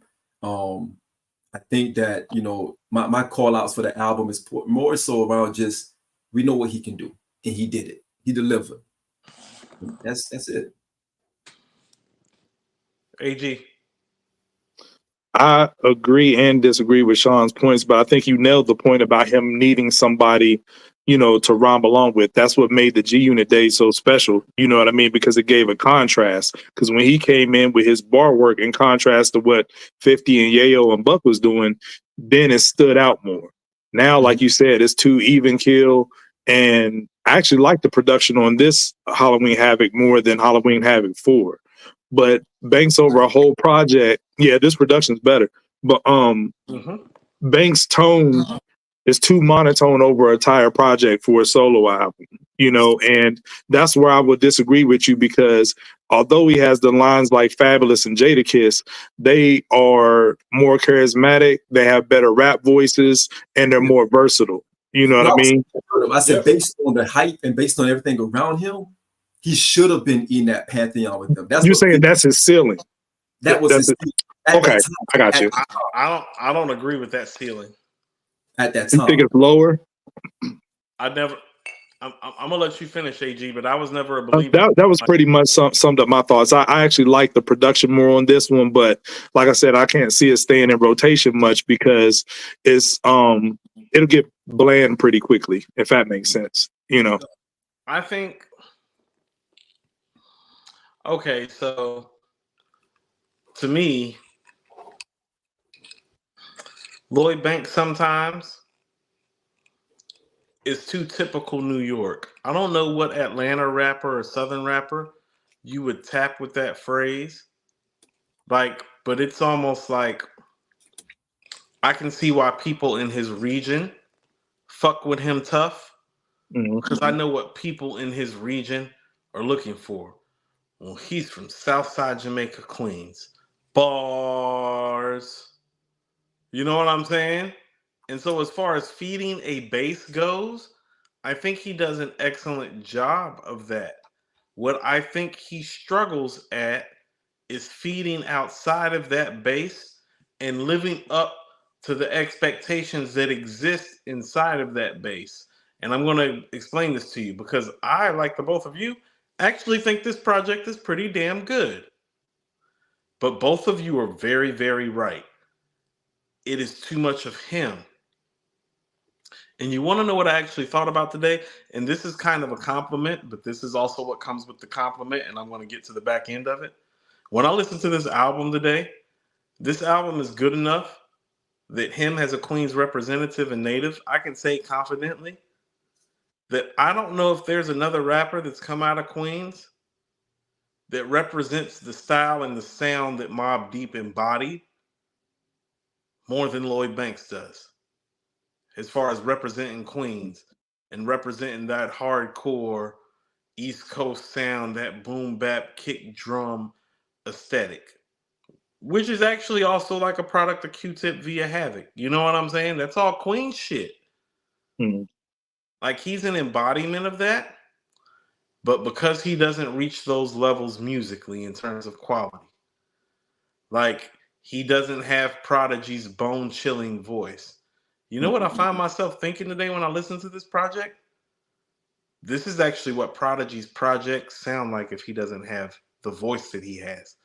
That bone-chilling, cold, kind of slow, sluggard, staggered kind of voice that kind of like grips you and the voice is kind of chilling.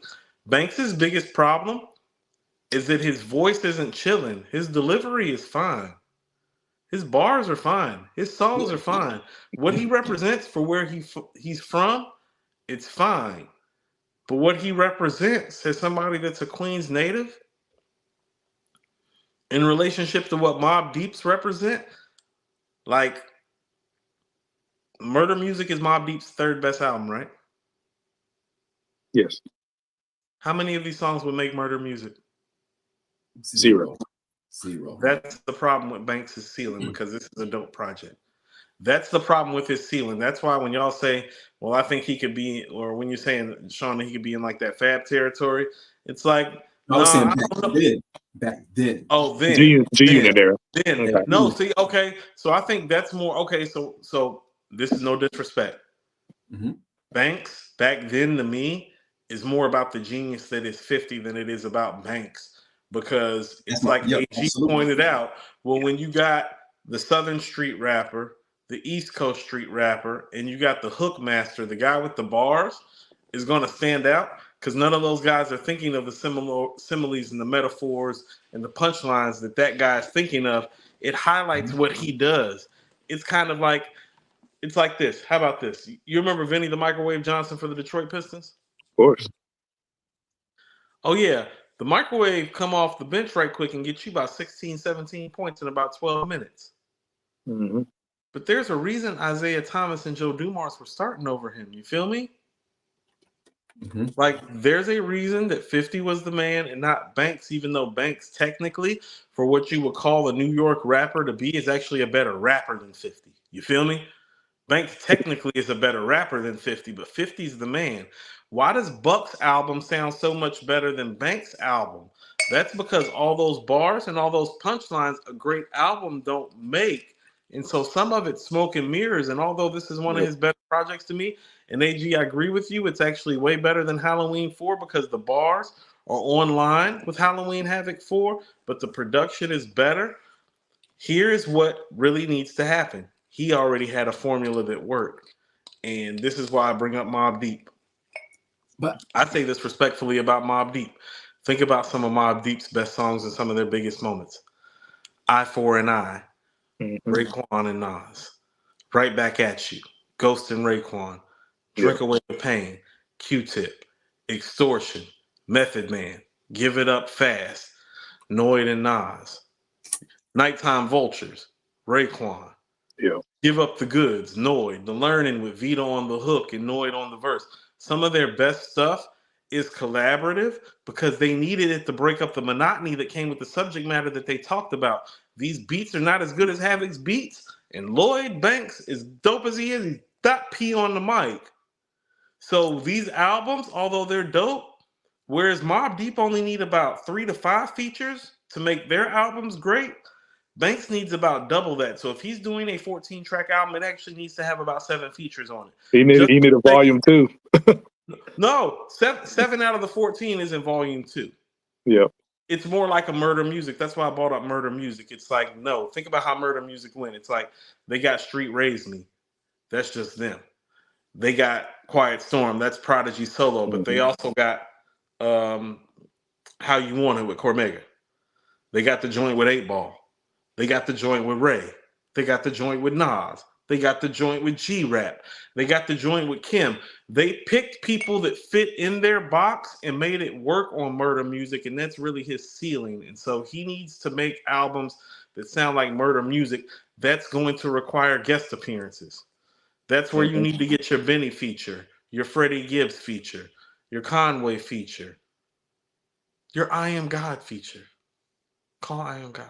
Coop, I got to push back on that. I disagree. Of course you do. Queens get the money. Of course you do. Queens get the money. I think I get what you're coming from, but I respectfully disagree because you're talking about comparing Lloyd to a high caliber group in Mobb Deep. You're talking about production that goes into that. You're talking about conception that goes into that. Same borough, same sound. Same borough, same sound, same style. Prodigy was more unorthodox. He was purposely unorthodox. It was. If you think about Lloyd was purposely punchlining. Every boy that Lloyd had was a setup to the next. He was the punch bar king. That wasn't Prodigy's goal. Can I interject something? Can I interject something? I think because of how Prodigy's voice is designed and how thick and heavy his New York drawl is, I don't think vocally he had the ability to be a punchline king, which is why he adopted his unorthodox style. I think that had to do vocally with what he could do. Like Prodigy cannot pierce the microphone the way a Nas, a Cool G Rap, a Black Thought, or a Rakim can. And so he has to approach it differently because vocally he cannot pierce through it the way that they can. And so I think that is more of a vocal thing. So you're kind of born, and this is why the voice is so important. You're born with what you're born with. Banks does that with his voice because he can pierce through it with his voice. It's his advantage for having that type of voice. He just doesn't have that type of voice that draws you in like a Prodigy. He doesn't have that unorthodox style that makes you go, wow, when he makes it fit. And you're wondering how he's going to make it fit like a Prodigy. But that's intentional by Prodigy based on the fact that he doesn't have a rap voice like the contemporaries that he rapped around. Even Havoc has a more piercing, straight to the point, punchline type of voice than P. I think both of y'all are making it more complicated than what it's got to be. This kind of goes to my point what CJ the Kid was asking about lyricism. It takes more than being lyrical to be interjected into big three conversations or what have you. Everybody that we just compared Banks to, the Jadakiss, the Fabulous, and Prodigy, they have more so of an it factor than Banks. Banks had an it factor when he was standing beside 50. You take Banks away from 50 and have him stand by himself, that it factor is completely gone. That's what I'm saying. He's a compliment. He's a complimentary MC. You're saying he's like he's a Billy Owens. He's a Draymond Green. I'm gonna put him in that category. That's a deep cut pull. Billy Owens, man. Billy Owens used to be that guy. You know what I'm saying? A lot of people wouldn't reference Billy Owens. I respect that, Coop. Billy Owens is tough. I'm gonna put him in that category. I want to put him in that category. Klay Thompson. Is he Klay to a Steph? I think he more DeMar DeRozan. You know what I'm saying? Just gonna keep giving you the MIDI over and over and over again. You know what I'm saying? But not really fun to watch. But he's effective. Mm-hmm. Can you listen to? All right. Can you separate MOP? What do you mean separate? Can you listen to MOP separately? Can you split them down the middle and say, okay? Oh, like as a solo, like Billy Dan solo? No. That's how you have to kind of almost like I would know them separately. If you're asking what I know them separately. You would know them separately. Right. Yeah, I would know them vocally separately. They complement each other. They're symbiotic. Right. Yeah. Correct. Yes. And you think about with Banks, 50, that relationship was symbiotic at that time because he was at a high clip under 50's tutelage because 50 knew how to direct traffic with all of them especially him. But I think not for nothing. I think the chemistry between Banks and Yayo was better than Banks and 50. Because I've heard tracks with just Banks and Yayo. I agree. Because Yayo is not a lyrical monster. Yayo is just energy. Yayo brought the energy, and Banks is low vibrational level energy. He needed Yayo to balance that out. Imagine if Havoc, and shout out to Havoc, but imagine if Havoc was a lyrical monster alongside Prodigy. Hey, look here. I played more Trife Life the day off Hell on Earth 2. Man, Havoc is underrated as an MC. Oh, Havoc caught. I hate to say this, and we, what I'm saying, probably got to move on. But Havoc, let's be real. Havoc caught Prodigy on Infamy. Prodigy spent all those years ahead. No, he didn't catch it. He's better than Prodigy on Infamy. Yeah. Prodigy spent all those years ahead, and then when Infamy came, like it was game over. How about this? As far as like the guy that you would put in second out of the duos, I put Havoc only second to Big Boy. I actually have Havoc ahead of Fife. That's right. As far as like that second guy in a duo, it's like Big Boy is the best, B to the A player in the group that you would say Big Boy would be number one, but Havoc would be number two to me. Like over Plug 2 from De La and over Fife from Tribe, over Paris from EPMD, over Malik B from The Roots. Yeah. Big Pooh and Little Brother. Yeah, I mean. Yeah, Fonte. Yeah. Havoc has his moments. Yeah, man. He had his moment. It's just that when they had the anthem moments, that's when P rose to the top. You know what it is? Havoc on the hooks. It's the voice on the hooks. Yeah. Havoc did a lot of hooks. Survival of the fit, only the strong survive. A lot of the hooks. That's Havoc. That's Havoc singing that. He was the blunt force. Yeah. I mean, he's on the setup. He's on the setup.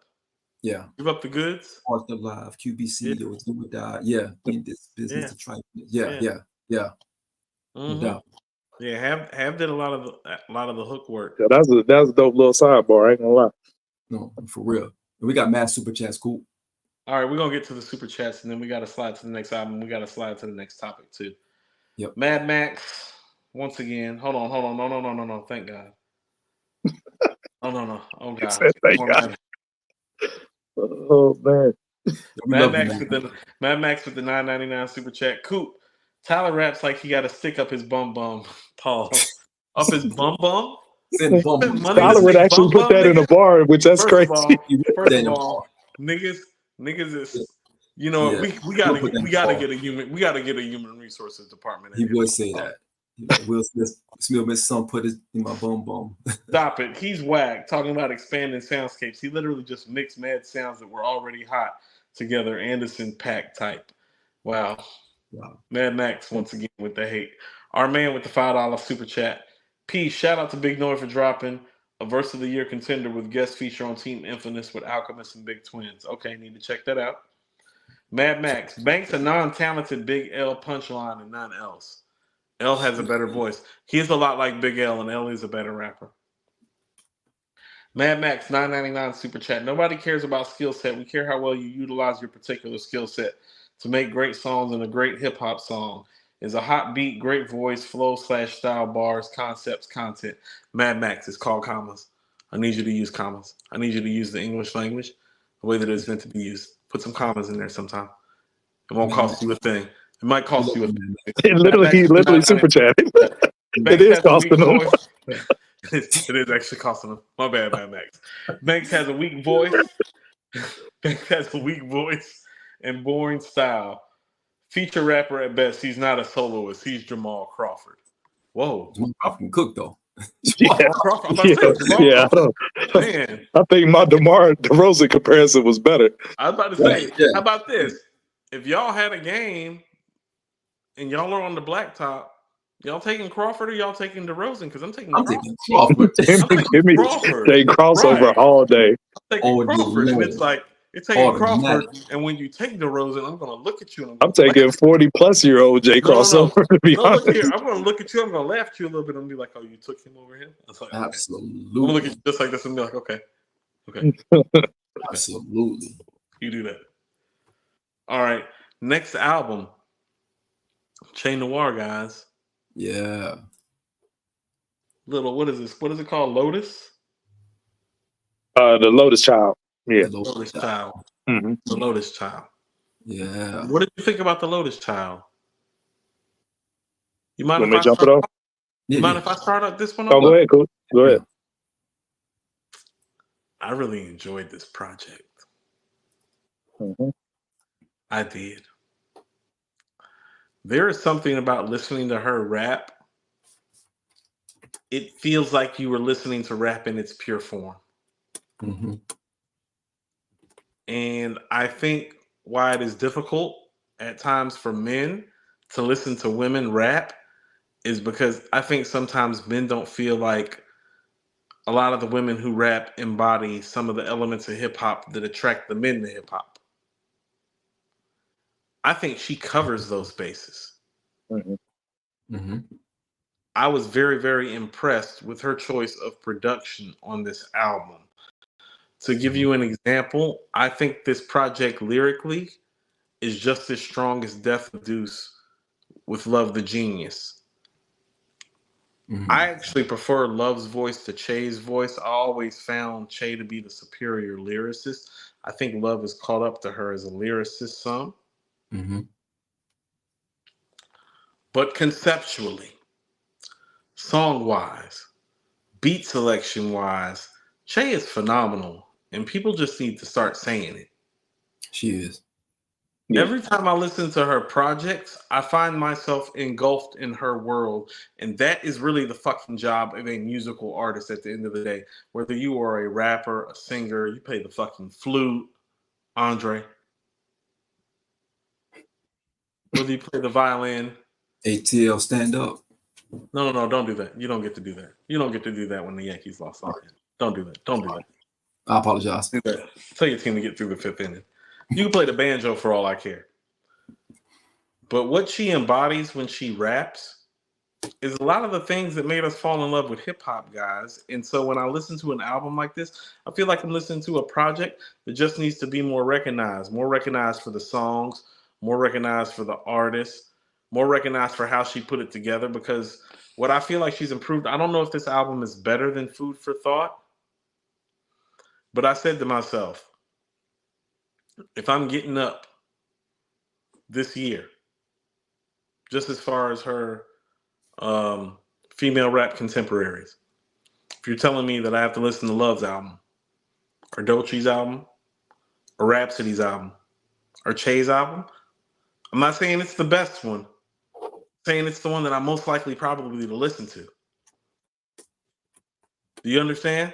Like sometimes it's not the best. Sometimes you know that you're not listening to the rap album of the year, but it's the album that you listen to the most. Like I'm pretty certain I listen to Liquid Swords more than I listen to the Infamous and the Purple Tape, although I consider those albums to be better. Not better by much, but better. But I listen to Liquid Swords more. Listen to Do or Die a lot that year. You know what I'm saying? Mm-hmm. And so I'm listening to the Che album, and I'm like, nah, I'm going to listen to this more than I'm going to listen to the Love album, more than I'm going to listen to the Dolce album, and even more than I'm going to listen to the Rhapsody album, because it has a lot of the qualities of Rhapsody's album, and I feel like he's rapping at a higher level than Rhapsody and does better beat selection that fits her voice on this album than Rhapsody, and is more concise, and to boot, I don't know, has fucking Rhapsody on the album rapping her fucking ass off on the record that she has Rhapsody up. They're rapping that ass. There's some rapping ass rappers. These women are some rapping ass rappers. As a man, if you were to see Rhapsody and Che Noir in a cypher, I'm telling you, you should walk the other way. You do not want to get embarrassed like that. Take your dice money, nigga. Now you can't go shoot dice with the homies anymore. Women took your money. Thought you was a rapper. Your turn. I have some alternative thoughts to what you said, Coop, comparing it to the Rhapsody. You said it's more concise, and that's why you mess with it. And that's my only gripe about the album, because it's very comparable to the Rhapsody to me. Yes. But I look at it like it was pacing itself because we have Rhapsody as an album of the year contender, right? Hold on, AG. That's just what I was about to say. If you're comparing it to the Rhapsody like I am, you know what that means about it, though, right? That means it's an album of the year contender. Right. Correct. Keep going. But it's pacing. I look at it like, yo, there's only 8 tracks, and it was pacing. No. 8 tracks are potent as it is. But Rhapsody was like 17, somewhere in that ballpark. So I'm looking at it as like 2 ball players going against each other, and both of them cooking the first half, but Che didn't even get in the second half. And Rhapsody kept cooking, you know what I'm saying, for the second half. You know what I mean? So I can't put it over to Rhapsody because Rap maintained that high level over a longer, period of tracks. You know what I'm saying? So I'll give the nod to Rhapsody, but they're very comparable. In particular, hold on. You want to know what this is? What's that? This is the victory lap versus Daytona conversation. Yeah, that's a good comparison. Yeah, victory lap versus Daytona. Like I always told people that Daytona was my album of the year, but if you pick Nip's victory lap about the fact that it's double the songs and just quality, I'm not going to knock it. I just like the feel of Daytona a little bit more. Not a lot more, a little bit more. That's how I feel about Please Don't Cry versus the Lotus Child. Yeah, it's more pure, uncut, unstepped on product. You know what I'm saying? Yes. 7, 8 songs in and out, right? But it's very comparable to the Rhapsody. That Wiz Love is very comparable to 3 a.m. on Rap's album. I like it better. They're roughly about the same for me. My favorite joint is the 38 special feature, the Guns N' Roses. Shadow Puppets, dope. You mentioned Black Girl with Rhapsody. Sister Act is dope. I mean, overall, it's a super dope project, but it was just too short for me. And that's the mark of a good album, because if it was 8 tracks and I'm saying it's too short and that's my only knock, then it left me wanting more. So that's what I think about the album. Definitely short. 28 minutes. 28 minutes, I think. 28. No, that's She got straight to the point, though. She got straight to the point. I like that because I live in Atlanta. That gives me the opportunity while I'm sitting in traffic to listen to your album 3 times. Yeah, but for me, it's like, sorry, my bad, cut you off, Shawn. But like, what you gonna pick, like KD3 or Magic? You know what I'm saying? Like, Magic is more potent, but you gonna give the nod to KD3 because he do it for 17 tracks. You know what I'm saying? I kind of look at it like that. But I may independently listen to the songs off of Magic. Like Magic, it's all about what you like. This is what I mean aesthetically about this is about what you like.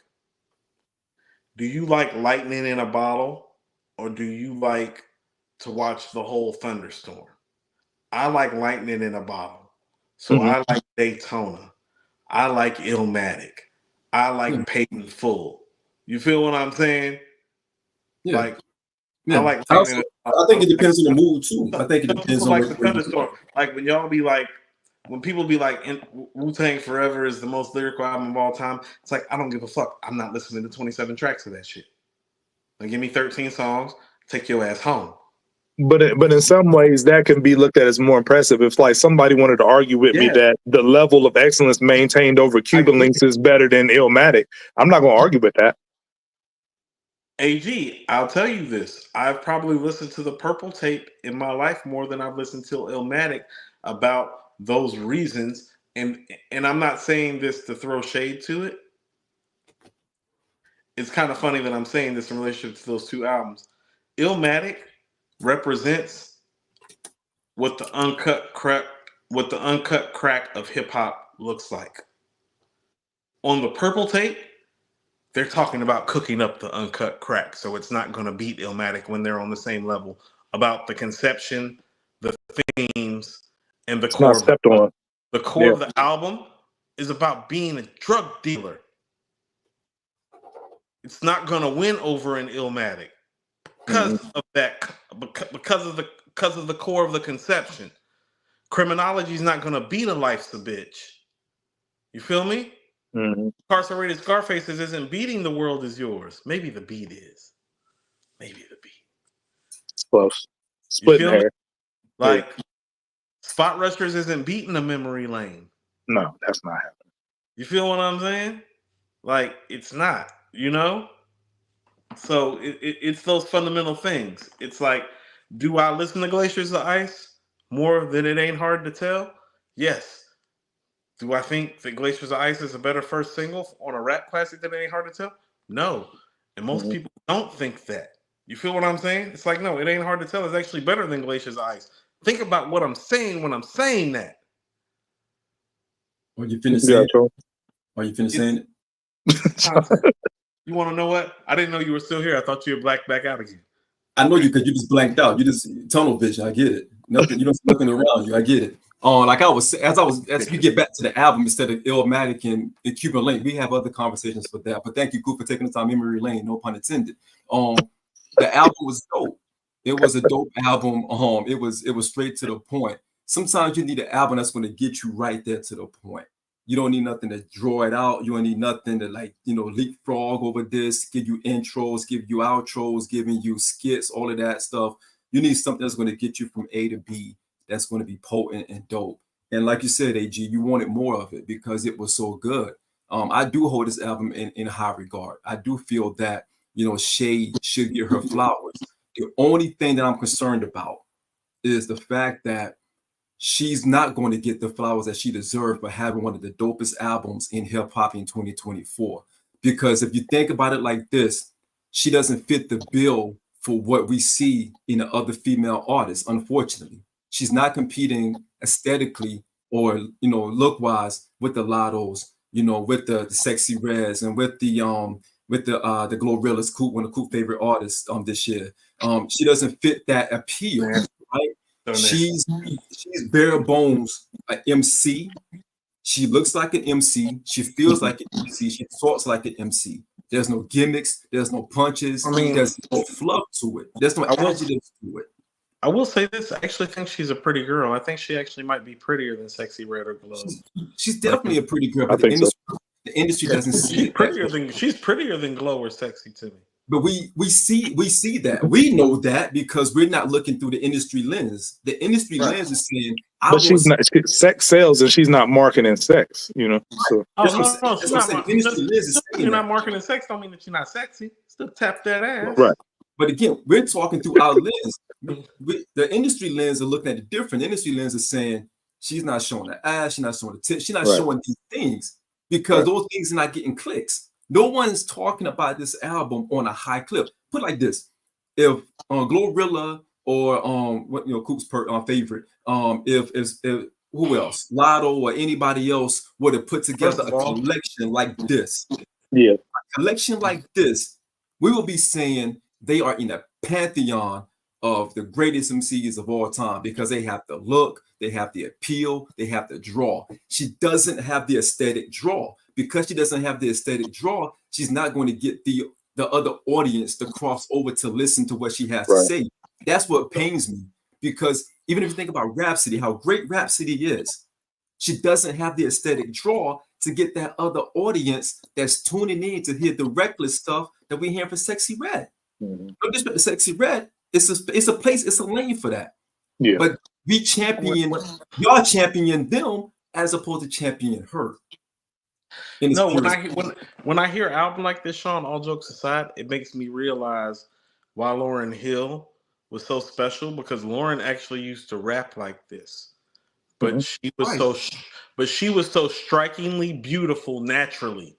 Yes, not round the way girl pretty, not she cute, not I like her, not she sexy to me, but strikingly beautiful. She has what I like to call a rare look. No, she has what I like to call everybody like her look. It's like, oh no. White guys like her, Asian guys like her, black guy, like pick a guy. Yeah. That's the type of girl that you like to look at. But she rapped with the tenacity, the intellect, the conception of a Nas, of a KRS-One. She's talented at every level. Right. And what I'm saying is that no. Che is talented like that. I'm not saying she's Lauryn on the mic. Yeah. Because I don't think 98% of the guys that have rapped of Lauryn are Lauryn on the mic, in my opinion.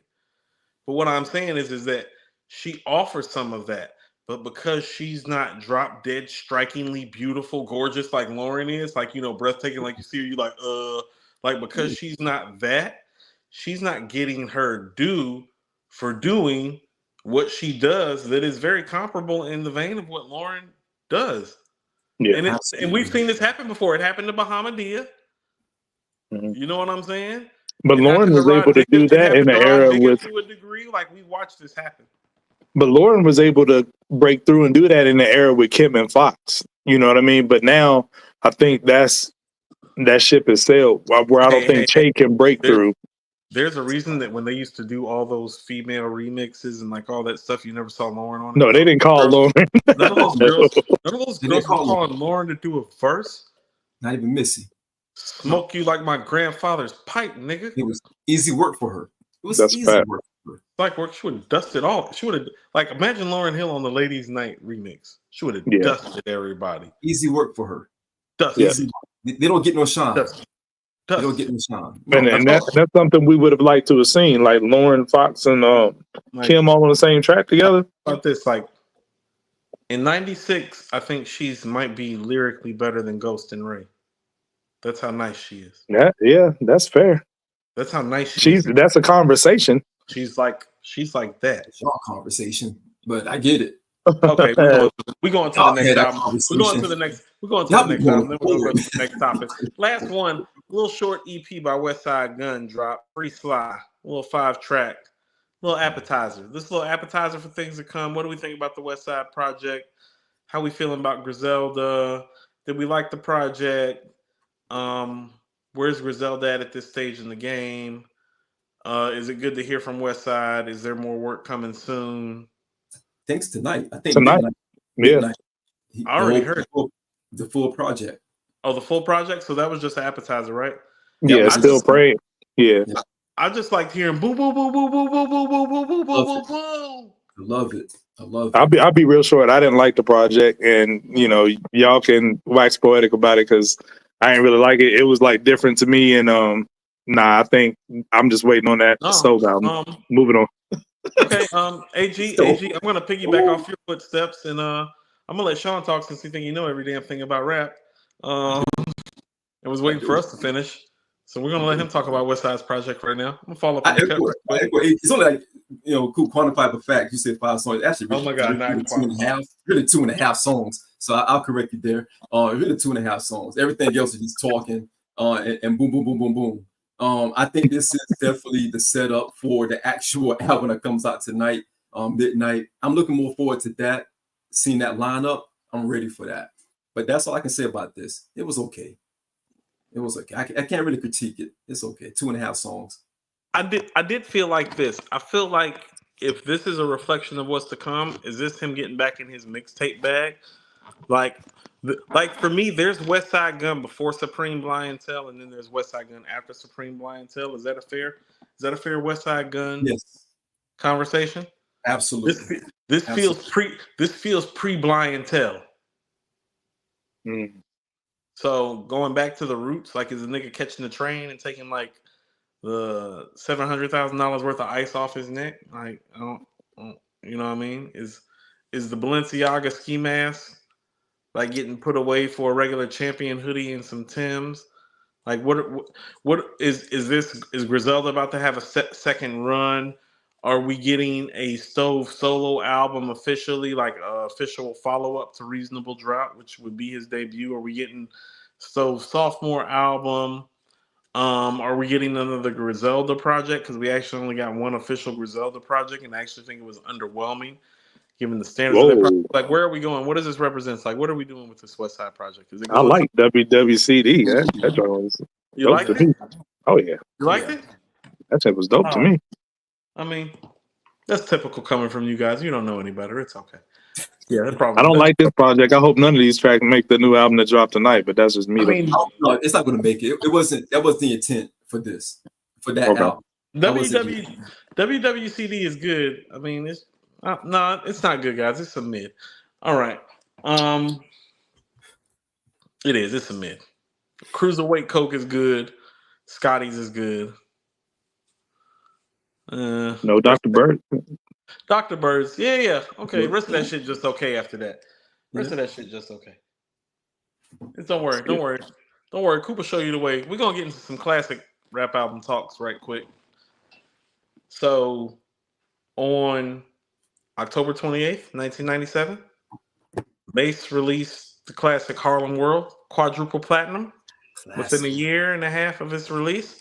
Classic. So I got some hot takes for you today. Our classic album review is actually going to be some impact questions that I have for you guys. So here's the impact questions. Classic. What was more impactful, gentlemen? Mase's Harlem World or DMX's It's Dark and Hell is Hot? Go. Now you're talking, Coop. You finally welcome to the show. First of all, I've been here. I've been steering this ship while you've been sitting on the side of the boat playing fucking shuffleboard with an 80-year-old lady drinking a mimosa. Welcome to the show, Coop. That's the Coop I know. I'm about to ask you to put a wolf mask on or something. You want to know what? Why don't you go hit the buffet? Like, Shawn, the ship that I'm steering, why don't you go hit the buffet and get some crab legs and some rice pilaf off the buffet line, nigga? I'm just saying. I'm like, thank you for showing up. That's a damn good question. They occupied different ends of the impact spectrum, but had the wherewithal to put each other on each other's albums. But hold on, but let's look back and reflect now and say what impacted the music game more. Because I don't think Harlem World gets its credit for its impact. It's Dark and Hell is Hot gets its credit. Now let's measure the credit, because I don't think the credit is too far different. And what I would tell you is that more people have actually maybe embodied Mase's motif than DMX's motif since then. What say you? I'll do a quick Shawn and Japan story real quick, because first of all, Shawn never been to Japan and balled. Okay, Shawn, it was a 30-game season in an 18 league. He played in 3 games. He took 7 shots in the 3 games. He averaged. Shawn was Bill Russell. Okay. Shout out to the Japan Cool. He's Bill Hustle. He was Bill Hustle. But to me, Bill Hustle's crazy. But to me, the dopest thing about music is it marks time, especially when you're in your formative years, right? So Harlem World came out when I was in my junior year of high school, and at Marshall University, which is my alma mater, they had a multicultural affairs department where, you know, they gathered all the African American kids from surrounding areas to try to recruit them to come to college. And we spent a dope weekend on campus. They put us in the box seats. You know what I'm saying? If you had a certain GPA, if you were smart like me or whatever, you got to go. But they put us up in box seats to watch Randy Moss play, which was crazy, at a football game. And then that night, they rented out one of the local clubs on campus for us to party at. Now, granted, we all underage and they ain't service alcohol, so let me just be clear on that. But it's a whole club of us down there for that weekend trying to recruit us to come to school. And Mase's Harlem World had just came out that week.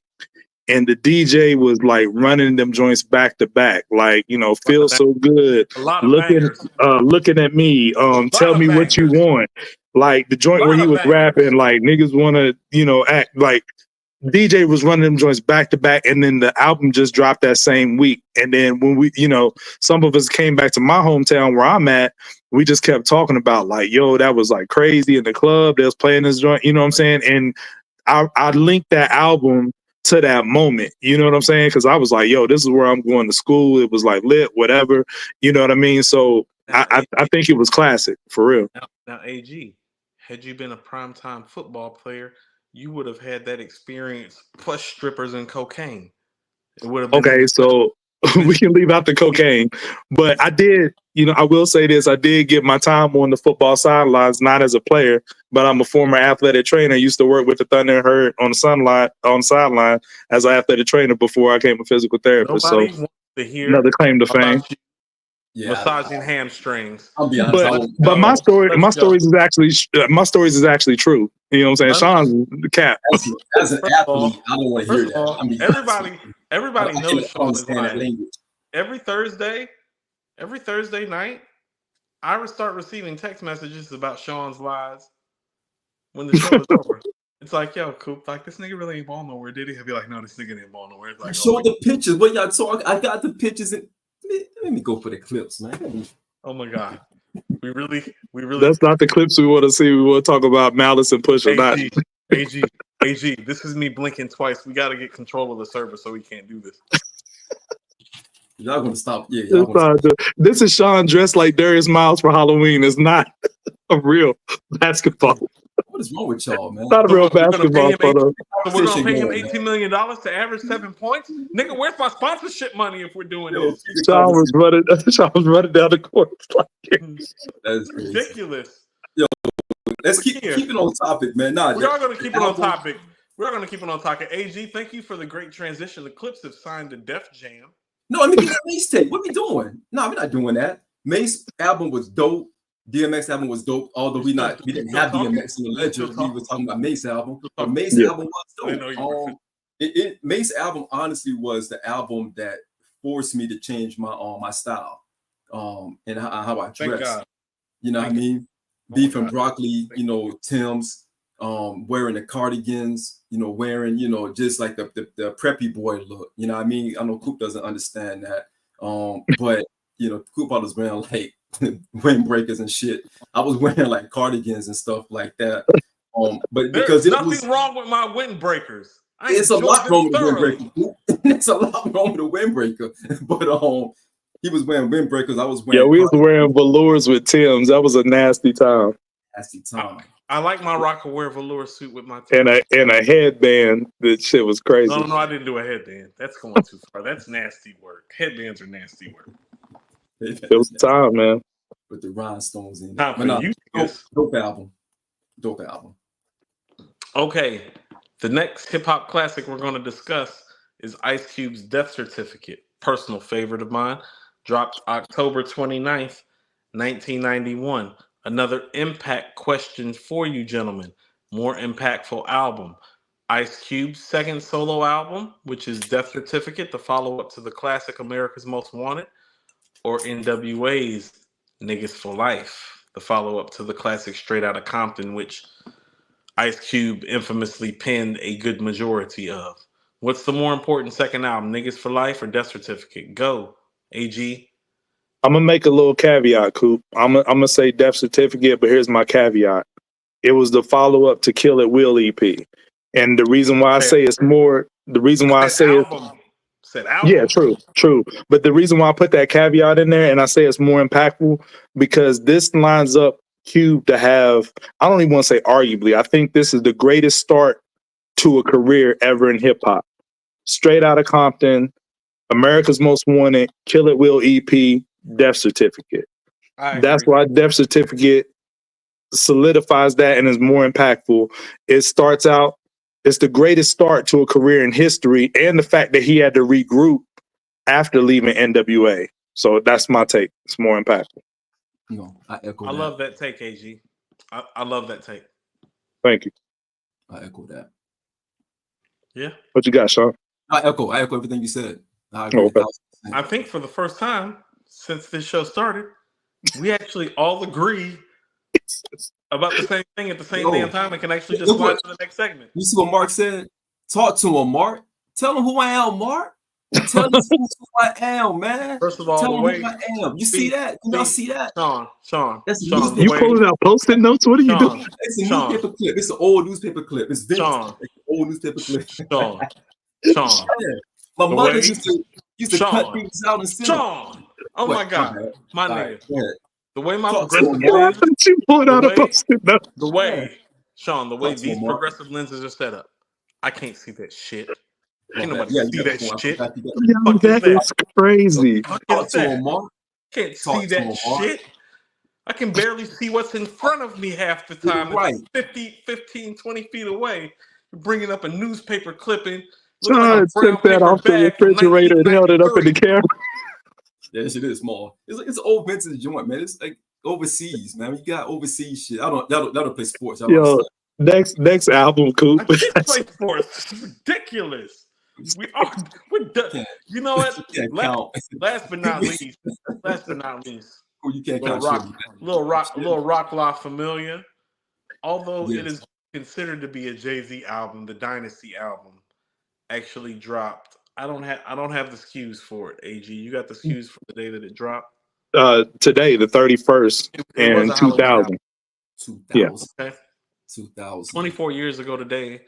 Yeah. JayZ, Beanie Siegel, Memphis Bleak, and Emil Yeah. dropped the Dynasty album, which I considered, even though it's a JayZ album, I think he considered to be a Rockefeller album to kind of like launch the second iteration of Rockefeller into the stratosphere, which this album is. It features what is arguably his biggest hit, I Just Want to Love You. If we are playing one JayZ record that reflects who he is at his peak, at his prime as the king, what record are we playing? And it has to be a record people are going to resonate to. We can't be talking this dead precedent shit. Niggas don't know when he says, I dabbled in crazy weight without rap, I was crazy straight, partner, I'm still spending money, an idiot. We can't kick that shit to some people. What Right. song best represents the peak of his run? Because I think that I Just Want to Love You off this album might be the best representation of his run, albeit from what I would think is a actually subpar album in relationship to the material he was making at the time. That's a good pick. Yeah. I love the album though. This is my 7th. If I'm ranking JayZ's albums, I got this as 7th. AG, how you gonna sit up there and say I love this album and say the album's 7th? Because I mean, Hope got like that's like saying 16, 17 I got 15 albums. kids. That's like saying I got 15 kids. 7th kid, that's my favorite, nigga. No, it's not, nigga. You put this nigga Look, 7th. Hey, the 7th ain't bad. The 7th ain't bad out of a catalog of like 16 joints. But I think the reason why I hold this album so high and it don't get enough credit is it's the precursor to the Blueprint. You could see sonically where they were headed. I always cite this album and Beanie Siegel's The Reason album to be precursors to what they mastered as far as a sound on the Blueprint. And that's why I love Dynasty. Much like The Reason, this album doesn't sound that good. This album just okay. Just okay. There's about three or four songs on here. It's Beans coming out party though. Beans went crazy on this album. Beans been outside since Adrenaline with the Roots, since True Love. Like Beans outside. This is just Beans outside. What is it? Do It Again. You know how Matt come through on the club tip. Everybody need beat. Hey, Beanie killed that, but let's not act like Jay ain't come through and kill Beanie on that joint. No. That's one of Jay's best verses. He didn't kill Beans. He did not kill Beans. Yes, he did. He did not kill. He won. That's one of Jay's best verses ever. No. There's a difference between killing and winning, sir. He won. He didn't kill. Jay put a lot of points on the board with that verse. He saw what Beans did. He didn't have a choice. Do you hear Beanie Siegel's voice? Do you understand the trepidation that's going through JayZ's mind when he is listening to Beanie Siegel's verse? He's like, oh man, he's like, I need to have the verse of the year. You do need to have the verse of the year. But that's what Beans did. He pushed them. Beans always pushed Jay. Hold on. Because you want to know who has verse of the year if you don't get verse of the year on that song? The first verse. Right.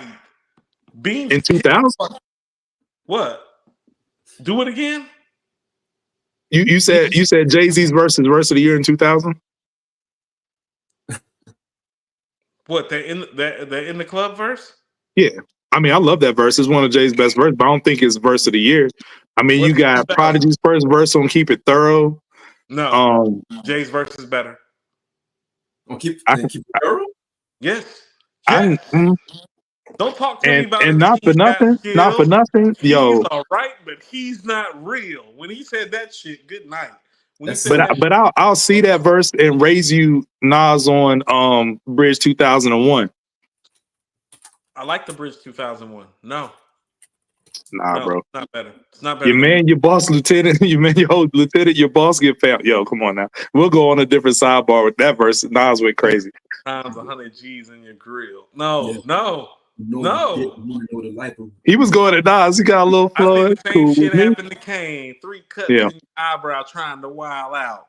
The game is ours. We'll never foul out. Y'all better hope we gracefully bow out. No, flame. Nigga, flame. Dylon.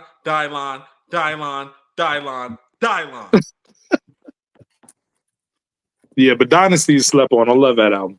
1-900 Hustler is actually the best song on that album. Freeway debut. True. Now, if you want to talk about a scene-stealing performance, his performance on 1-900 Hustler, that's a scene-stealing performance. Absolutely. Cass didn't like his voice when he first came out, but he was spitting so crazy it didn't even matter. Yo. Watch how you talk out your mouth when you talking on the phone to hustlers. Billy was on fire, man. Shout out to Philly. I was like, who the fuck is this nigga? I was like, this shit sound crazy. Yeah. Yo, I was in the dorms and it was a cat down the hall that was from Philly. And listen, he knew a couple of them state property cats, and I never heard the end of it. He was like Rockefeller State Prop all day, every day, man. Okay. So I understand. Most of them niggas is North Philly. You might as well be in the Bronx when you in North Philly. yeah. My man Mark from North Philly. We got a few super chats, fellas. Okay. Hope it's not Mad Max, dear Lord. God. We hope it's Mad Max. What do you mean? Lord Vakai. Fife, Daz, Bun B over Havoc. What say y'all? Fife, Daz, and Bun B over Havoc? I'm not putting Daz over Havoc. And I have to be honest with you. I'm not putting Bun over Havoc too, because I feel like outside of Riding Dirty, Bun's best mic performances are actually without Pimp. Yeah, so with UGK, I don't even know if you put Bun second. Like, you know what I'm saying? I think Bun is first. Yeah, I don't think that's a fair comparison to have, because I'd put Bun first. So let me tell you something. Most people outside of the South have Bun first. Everybody down here got Pimp first. That's fair. I can see that. Right. Pimp first down here to everybody. Right. Yeah. Yeah. He smoked all of them on that J joint. He did. He pimping. He smoked them all. He did. That's one of the I mean, he had Glory Velez beside him with a mink on, so you gotta. TV don't know no temperature. TV don't know no temperature. That's right. All right, what's the other super chat we got? We done with the supers? Oh my God, we got a few more. Got a couple more. Okay, I got the super chats coming. Lord Vakai 199, still East Siders. No, stop that. That's a Cali nigga. He's a Cali nigga. You a Cali nigga when you do that. When you do shit like that, we identify you. You a Cali nigga. You a West We Coast. appreciate you, Lord Vakai. Lord Vakai probably from Long Beach. Why? Mad Max with the 999 super chat. Here we go. Oh my God.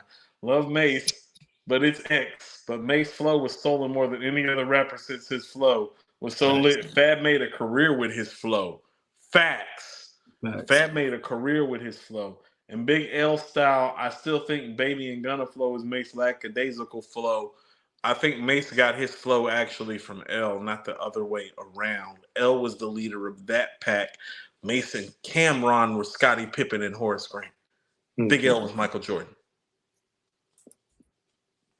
Don't let Mase tell you that. Mase see it different. Well, yeah, Mase got a whole different story. Niggas in the street ain't trying to hear that. Big L was pulling up on niggas offering to battle them for 50 to 100 grand large when Mase was still looking for a deal.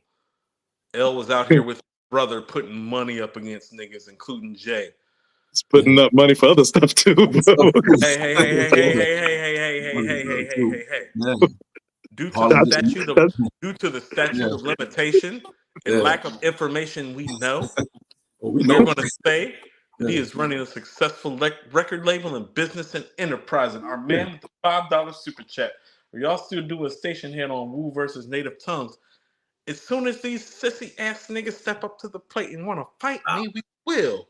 We in Discord talking about it. We the sissies, but he talking about putting what he say he was going intelligence with his native tongue.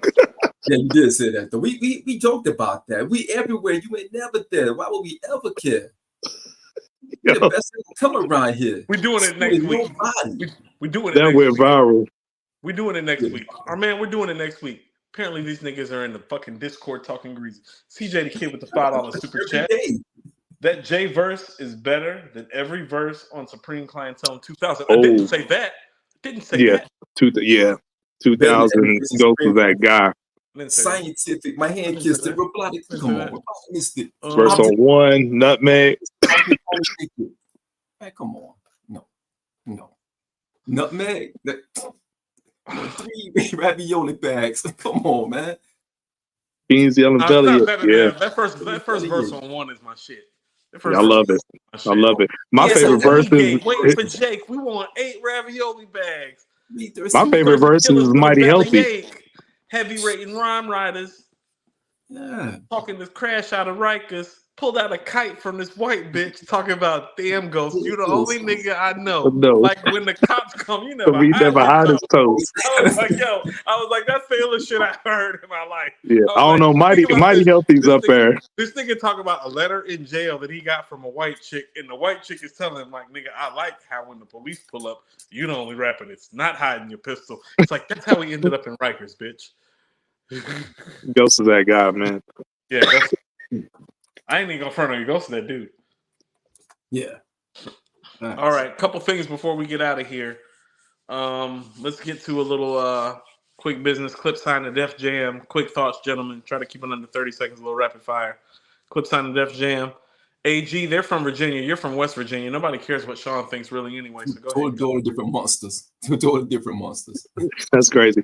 Nah, I just think it makes sense. Pusha was already over there on Def Jam.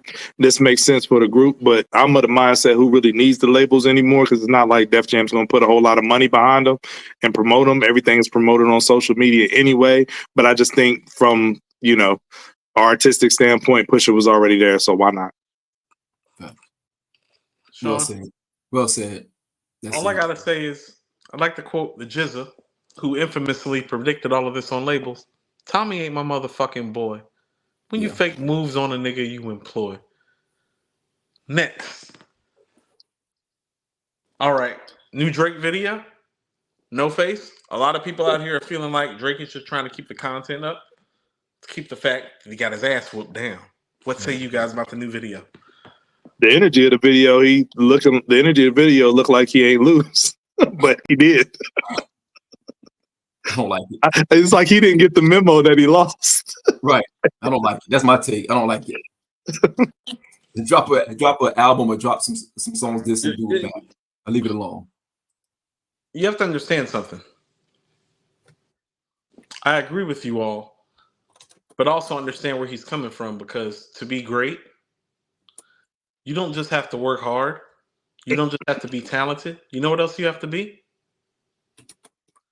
Delusional. Yes. Irrational confidence. Yeah. If Tiger Woods is not delusional, he still has 14 majors, not 15. Like that last win, the last major, which is probably going to be the last major he ever wins. Oh, no, that's something that only happens when the delusion in your mind about who you used to be exists for so long that within you, that one day it all falls your way and you can still pull it out because you're the only person that still believes. Mm-hmm.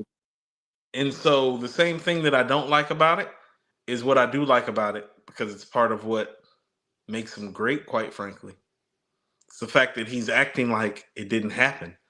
That's what you have to do. Do you think Michael Jordan acted like Shaq and Penny whooped that ass when he came back playing the 45 jersey? Nobody talks about how Shaq and Penny whooped that ass. You know the last person to whoop Michael Jordan ass in the series? Shaquille O'Neal. Shaquille O'Neal will tell you, but nobody else will tell you, because people act like it won't happen. You want to know why? Because the very next year, in the very same scenario, Michael Jordan and the Bulls swept that team. Mm-hmm.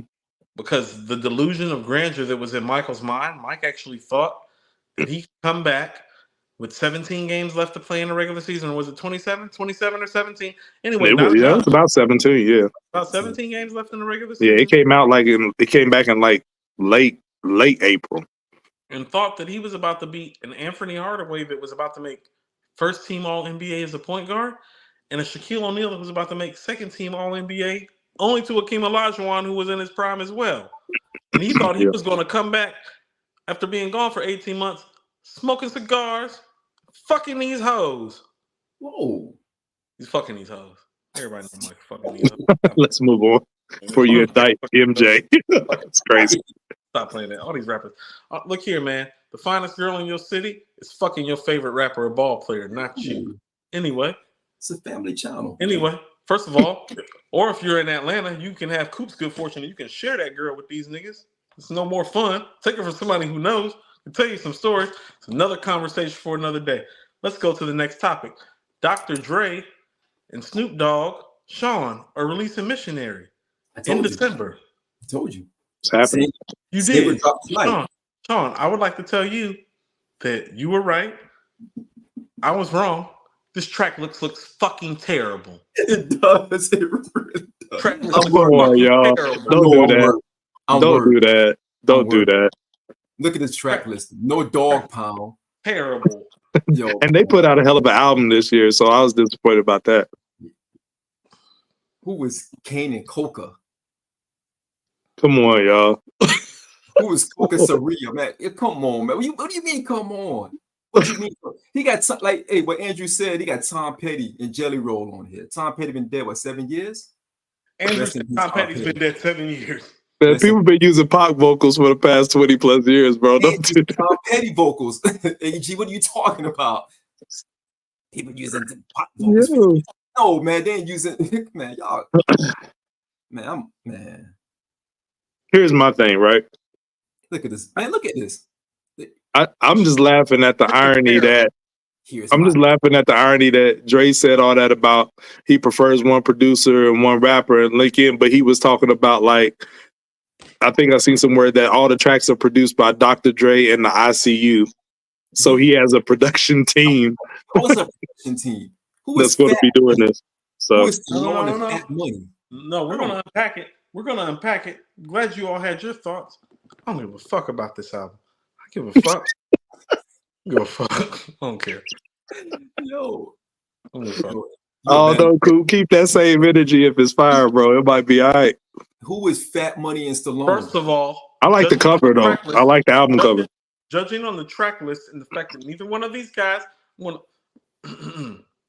respectfully speaking.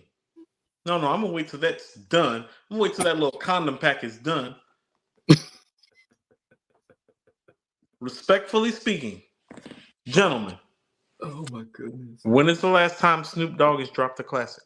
Because I would tell you that the Blue Carpet. Blue Carpet. What's that? 2009? Yeah, because Blue Carpet was after Rhythm and Gangsta, correct? Correct. 2000. Yeah. 2009. Rhythm and Gangsta 2009.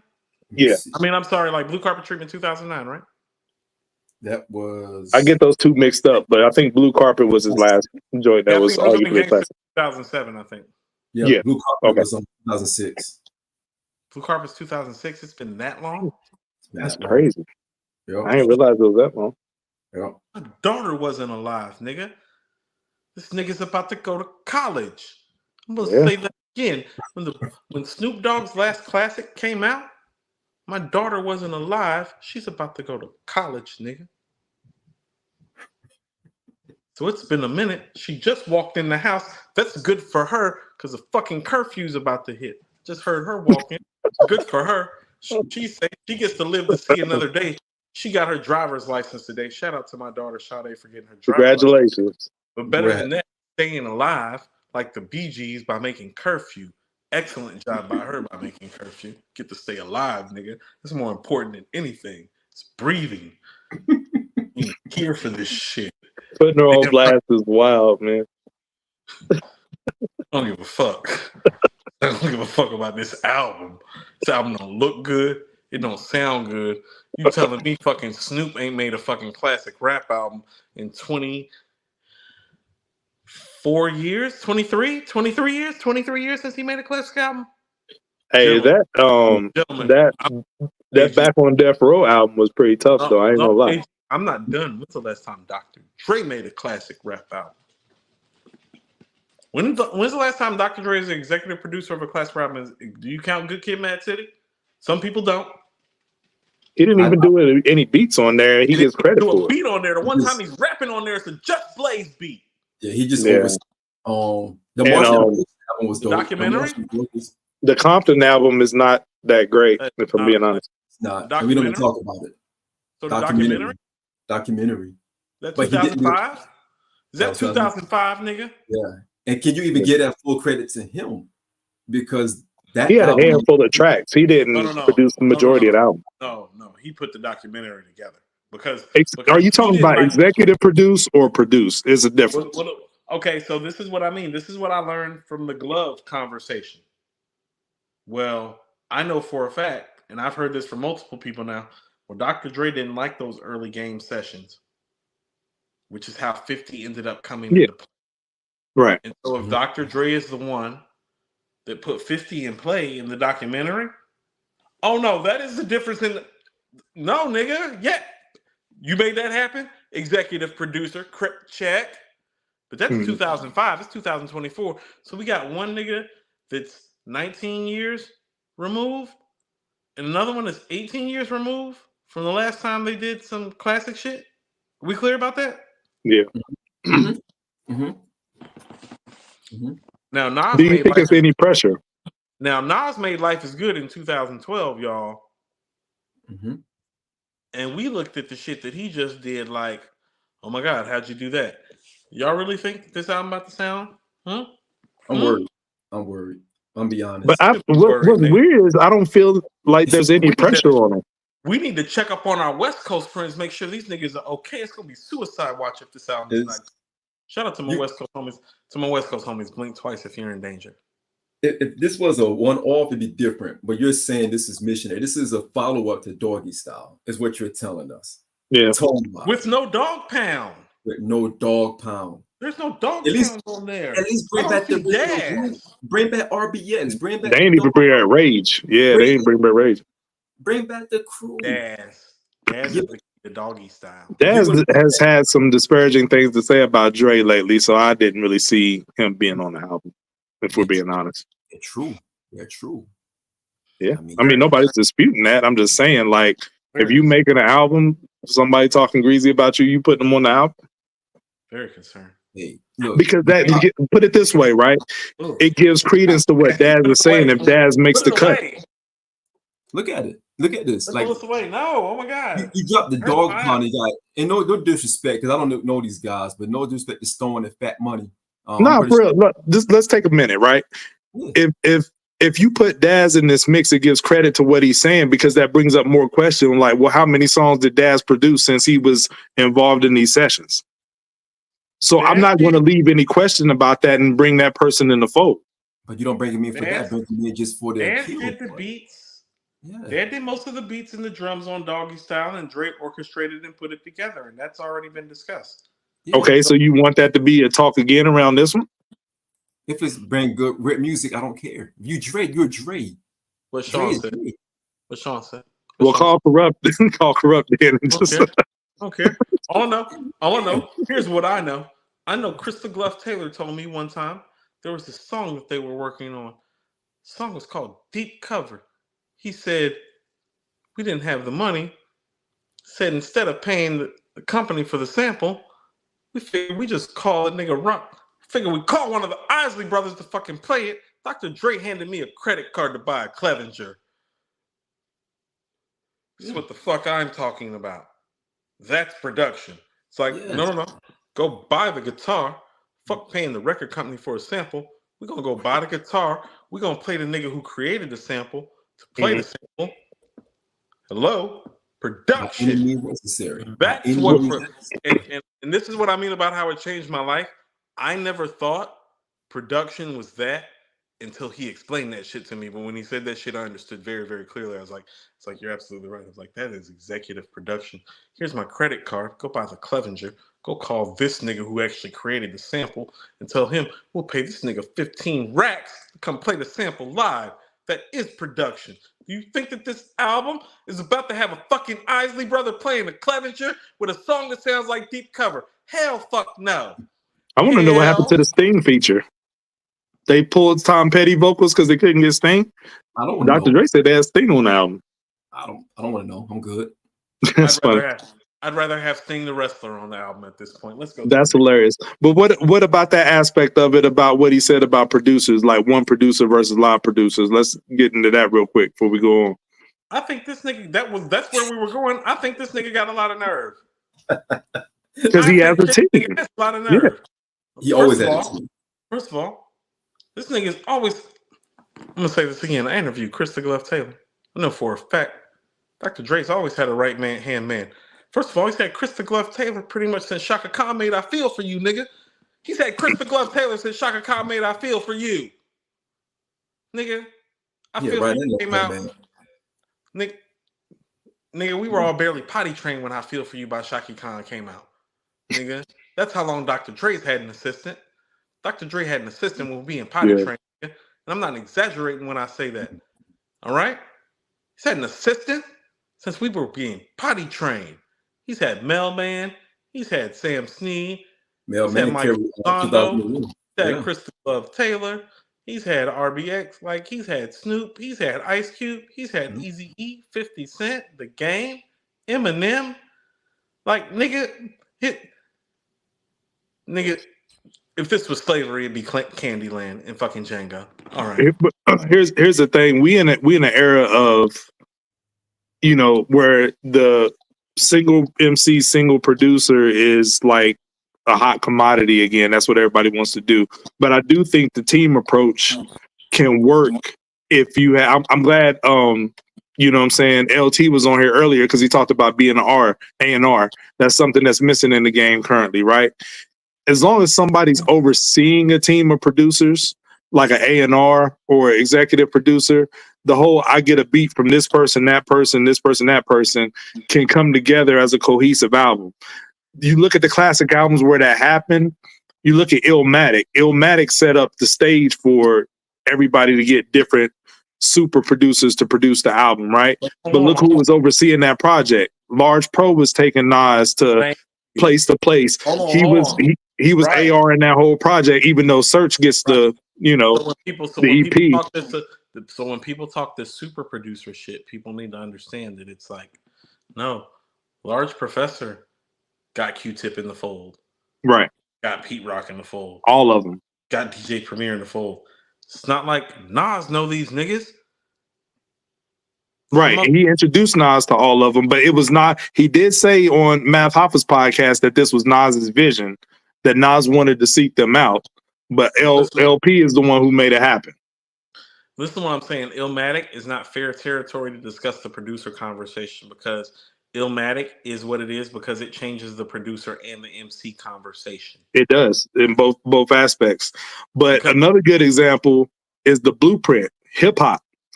He recruited Kanye, got Just Blaze, and had Bink all up in baseline to make the Blueprint in-house.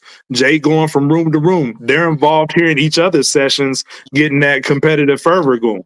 So I think technology messed up hip hop where, you know, you send in beats like, well, I can get a beat here that, you know what I'm saying, get it quick. But the session where you're pulling up to a session, you're in a session with the producer, and another producer might be working on your album too, but they're in that same session that you're cooking up in with another producer. That's missing from today's game. So, I think the A&Rs is a big thing, and executive producers where everything is in-house.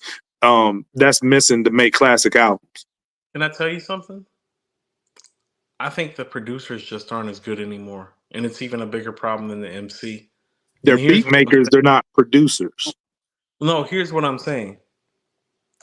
The reason that Daz is doing most of the beats on Doggy Style, the actual beat, like the actual laying it down. Mm-hmm. Well, Dr. Dre has already done Straight Outta Compton and Niggas for Life, and No One Can Do It Better, and Above the Law, and The Chronic. It's already 4 classics in. Yeah. That affords you the opportunity to step away from the boards. That's like winning 4 championship rings. Yeah. I just don't like when it's marketed as you doing it by yourself. That's what I don't like. No, and I respect that. But what you have to understand is that, well, if you're looking at producers like the albums that they make, well, understand the first 5 albums he made, he won a championship ring with 4 of the 5 albums that he made. Yeah. The Above the Law album would be the outlier. The rest of those albums are championship ring type of albums. Yeah. Or like you one of the last 2 or 3 or 4 teams standing. What that affords you to do. Did you even say No One Can Do It Better? Yeah, that was one of them. No. Oh, okay. Easy Does It. Easy Does It too. Yeah. Easy Does It. 5 out of 6. When you have that catalog, walking into a situation where Snoop is making Doggy Style, no, you're already a legend to all these people in the room. They're making the stuff to try to impress you. So when you hear something you like now, you can be like, no. The same way Havoc did the same way Q-Tip did for Havoc on the Infamous. No, take the drum pattern and do this with this. No. That beat is dope. That bass line is dope. But we need horns right here. You want to know what? Let's take this George Clinton sample. Now we got now that bass line you dropped was dope and it was funky, but now I done put some horns in here, and now we got the Atomic Dog sample. So now what you had was boom, boom, boom, boom. Now what we got is Snoop Doggy. You get what I'm saying? It's different. Yeah, but not only are they trying to impress, they're doing their best imitation of you as well. But what I'm saying is that Doggy Style is actually Dre's graduation. Sorry about that. You're good. It's Dre's graduation into that echelon where it's like, no, he's no longer the guy sitting behind the main console making the beats all the time. There are other dudes sitting in his seat trying to take his place, and now he's overseen. That's what Doggy Style is. Yeah. So it's an elevation. And so when he's saying he doesn't like all of that, I'm like, nigga, you created all of that. The fuck are you talking about? Yeah, because Kanye even did that. You know, a lot of people adopted that same, format. So he created that environment. Yeah. He's the main fosterer of it. People understand that, right? He is the main fosterer of that collaborative environment for producers and MCs. That's what I learned from listening to The Glove. It's like, no. He's the guy that sets the stage for the environment. Like, he'll play the piano, he'll make a beat, but what he really does more than anything else is put everybody in the room and know how it's supposed to sound when they put them in the room, like a Quincy Jones. Mm-hmm. That's the shit. So when he is saying he prefers the one-on-one, it's like, show me the one-on-one shit you did with Snoop on Doggy Style. Nah, you're right. So the collaborative effort has always been there. The collaborative effort is there on Paid in Full, because Marley Marl is right there with Eric B. It Takes a Nation of Millions to Hold Us Back is Hit Squad. Bomb Squad.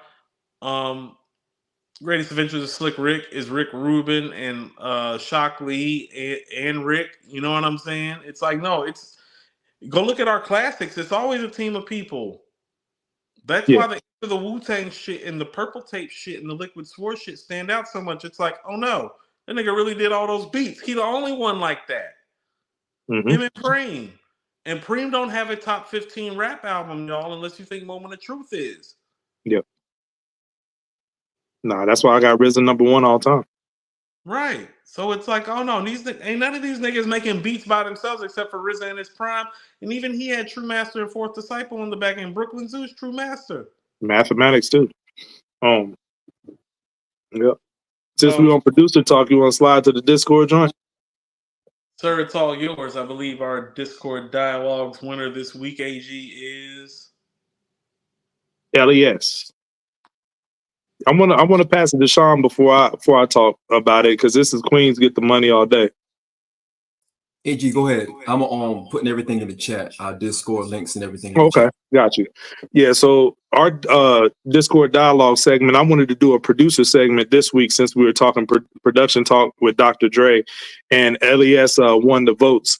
And LES, you know what I'm saying, from Queensbridge Projects, a frequent Nas collaborator, and I'm glad he actually won because he doesn't get a lot of credit that he deserves. Like, I don't like it when Illmatic is brought up and they bring up the DJ Premiers, Pete Rock, and Q-Tips, large pros of the world, and don't mention LES because he was just as much of a part of that album, but he wasn't a super producer. But things have a funny way of working out because, the song that he produced, Life's a Bitch, is heavily regarded because it boasts the only feature on the album, which comes from AZ, which is one of the greatest features of all time. And I credit LES indirectly for Life's a Bitch and Juicy, because a lot of people don't know the story. Nas asked him to bring Juicy Fruit by Matume to the studio. He forgot the record, and he ended up using the Gap Band, Yearning for Your Love, and looped that up. So if he ends up bringing Juicy Fruit, we may not get Juicy or Life's a Bitch. It's just funny how things work out. But some of his greatest contributions, I think, is Life's a Bitch. He gave AZ his first platinum single with Sugar Hill. That was a big record. Like I said, a frequent Nas collaborator. He has over 30 plus tracks with Nas, which is the third highest production catalog with Nas, behind Hit Boy and Salam Remy. So people don't give LES enough credit in that regard for being a frequent go-to for Nas. Did most of the QB's Finest album. And we got another anniversary, October 27, 2005 was 19 years ago when Jay and Nas appeared on the I Declare War concert to squash the beef officially in front of the fans. And LES was tasked along with another producer, Wildfire, to produce their first collaboration after the beat, which is Black Republicans. And, you know, it doesn't get a lot of credit for the beat, but I love the backdrop. And I was like really hype about it at the time because it's from The Godfather 2, the scene where Vito Corleone is going to assassinate Don Pacini. So, you know, I think the grandiose nature of that scene that he used for the sample was appropriate for their first collaboration, and I think it came out dope. LES is a dope producer representing QB, and we wanted to shed some light on him today and give him his flowers. So, well said, bro. Well said. He did a lot of work on the I Am album. Definitely a Queensbridge native. Queens get the money. I think he has origins in Virginia as well. Very underrated producer. he founded Quan, did he not?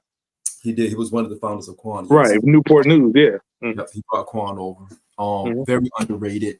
Glad to, you know, the Discord. The good thing about our Discord, and I put all the Discord links, our Facebook, Twitter, IG, all that stuff is in there for you guys to, you know, click, like, and subscribe, share, and join our chats. Because the Discord, we do it every week where we have the Discord select what we want to highlight. You know, last week we did Bone Thugs and Harmony. This week we're doing LES. This gives us a chance to have a conversation about those who are maybe underappreciated when they get a chance to get their flowers. So again, you know, we love to converse with you all throughout the Discord. It's a live group. It's all day long, 24 hours a day, 7 days a week. And it's just talking hip hop and life. So we definitely appreciate you all hyping in for that. But AG, you sum it up great, man. I have nothing else to add to that. Shout out to LES, one of the best out there. Great Nas collaborator. I do want to say briefly that great minds think alike. The bonus track from my first album that I put on iTunes uses the same, comes from the same sample line that LES actually used on the Black Republican sample. Oh wow, cool. Yeah, because my first album actually came out the same year, or the That's year dope. after that Hip Hop Is Dead and all of that came out. But we had recorded the record around the same time that record had got recorded. So when we heard Black Republican, we was like, oh shit. Yeah. Shoot me that, Coop. I'd like to listen to that. I mean, actually, it's on iTunes. You can just go play my last song and then let it play to the end, and there's a bonus track at the end. Oh, you did the classic hidden track where it just plays out? Yeah, the hidden track. If you just play the last track, it's called 704. That's my ode to Charlotte. But if you let 704 play out, there's a record. It's called Deleted Scenes. It's a bonus track on the record, but it's got a similar Godfather sample, and it's a comparable beat actually to the Black Republican beat. You'll be able to see where the sample is the same when you hear it. That's kind of like that great minds thinking alike type of thing. And so that was the thing that I guess tied me to LES. Always thought he was like a Queens dude. But then it's like my dudes actually cooked up something that was comparable to something that he cooked up. And then I was like, you want to know what? He's kind of like the local neighborhood producers like my niggas are. You know what I'm saying? Yeah. And that's kind of how I looked at him when that moment happened. He's made a lot of great tracks for Nas. I think the track that he made that's most indicative of his style, though, is actually Suspect off It Was Written. Love it. Yep. I think Suspect is the beat that's indicative of his style and what he tries to offer. And so when I think of LES, I think of Suspect on It Was Written. So shout out to LES for winning the Discord dialogue. We're about to slide out of here briefly, but before we do, make sure everybody click like and subscribe and share to our page, all of our platforms on Facebook, Twitter, Instagram, TikTok, and we're going to get into the press play, a little Halloween edition. Now, I'm going to kick it off like I usually do, and I'm going to preface this by saying, Shawn, when you sent me you and AG's list, I'd like to say that y'all are basic, and you're basic. You're basic. And you tried to take all the good songs, but you couldn't. You're both terrible. You took simple choices. You took the easy way out. The nerve of these two niggas.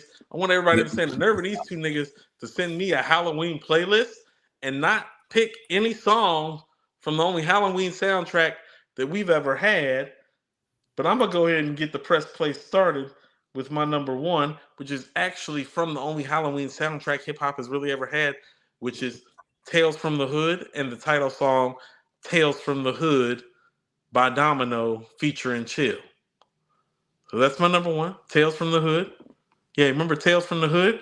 You niggas make a Halloween list and you don't even use the only rap Halloween album we ever had. That was by design. The Inspector Deck joint was my favorite joint off that album. That Inspector Deck joint is mid. And when I listen to the Inspector Deck joint, this nigga spent the whole show last time defending Inspector Deck that he should have got the solo look, and now he's saying his first solo outing was mid. Fuck out of here, Coop. When I listened to that Inspector Deck joint today, I said this might be that bullshit that got Kappa put on before Deck. This might be that bullshit. The Tales from the Hood, the Deck Tales from the Hood record. I said this that bullshit that got Kappa put on. Should have held this. Put this away. Yeah, that was a good backpedal, you know what I'm saying, and reframing it of it, but go on, proceed. Thank you for letting me continue with my list, which is actually good. Actually, the Thief theme by Nas, you all, yes. You know, seeing how a lot of people think that we're actually like Nas-centric, this is actually the song that actually represents like what Halloween was actually like in my neighborhood, because Halloween used to be like on the west side of Charlotte, like a good opportunity, quite frankly, to rob niggas. Next song. Nighttime Vultures. Great pick.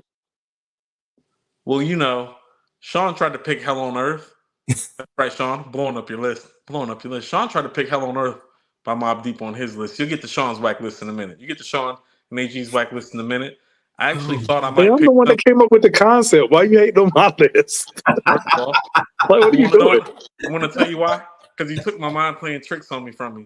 When I That's okay, man. You know what I'm saying? I'm a content creator over here. That's right. I'm blowing your list up. When AG took my mind playing tricks on me, I said this West Virginia nigga has a lot of nerve. I declare war. You sent your list at the 11th hour, and you had the blueprint.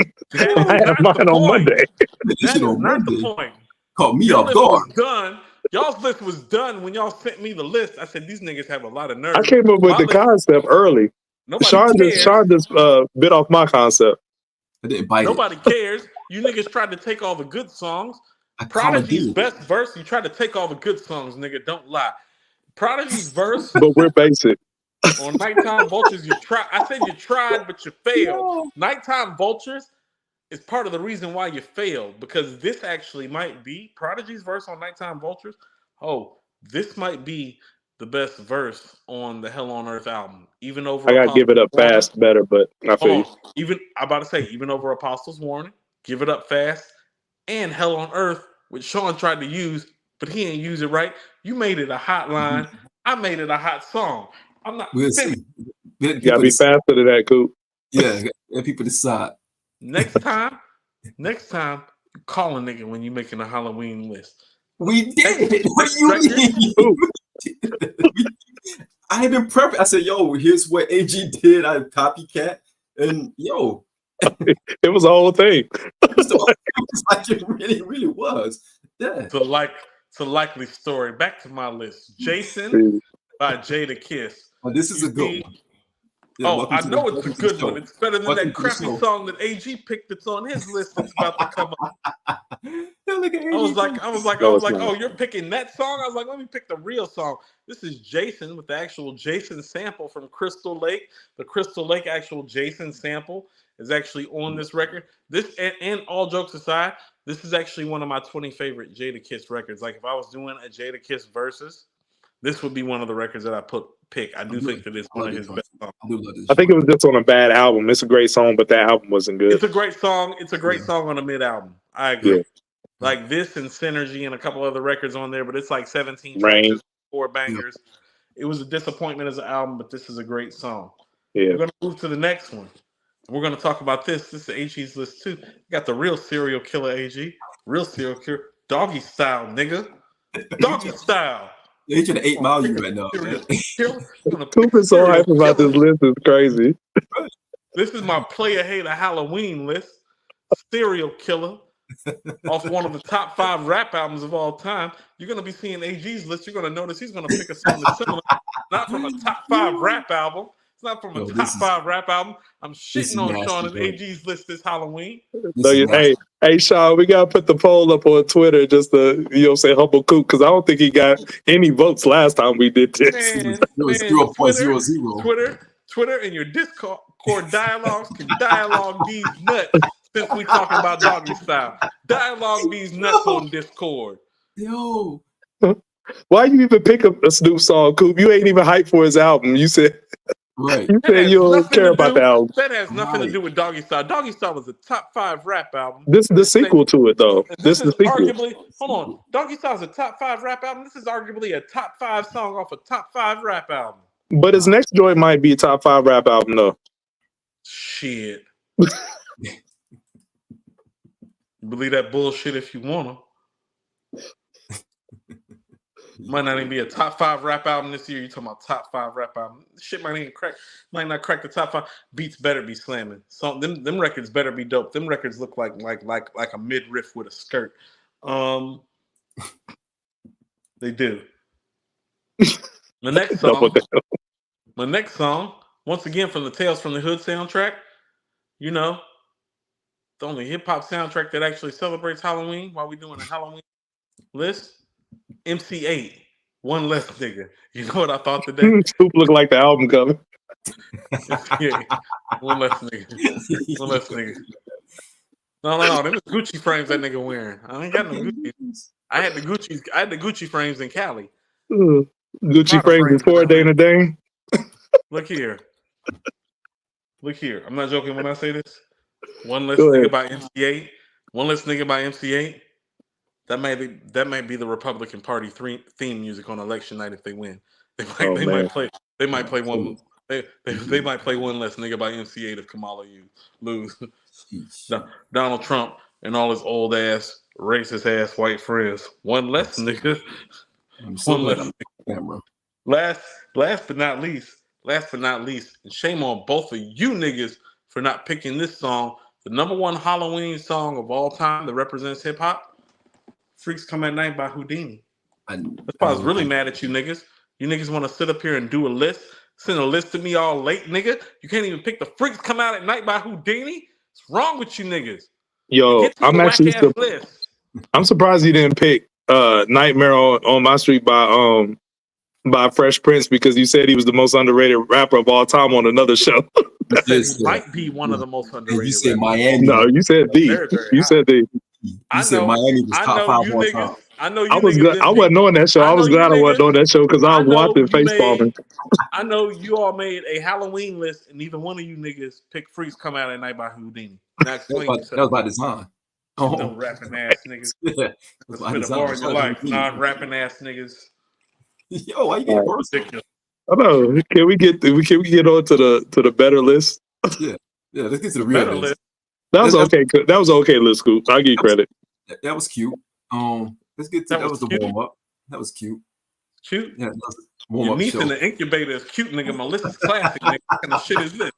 Yo, what? Hey man, that's triggering, man. I was in the incubator when I was making. Nigga, I was in the incubator. What kind of shit is that? You trying to say you trying to call me a crack baby too? Y'all some little niggas. That's why. Some little niggas. You got a lot of nerve with your skinny ass. What the fuck is that? I was born a monster. You know what I mean? I was born 7 weeks early, so that's why, you know what I'm saying? I was premium. I made up for it though. My daughter was born 7 weeks early, AG. My daughter was born 7 weeks early. I was 2 weeks late. My mom was like, nigga, she was like, she told me, she was like, nigga, I was ready for you to come. It took too long.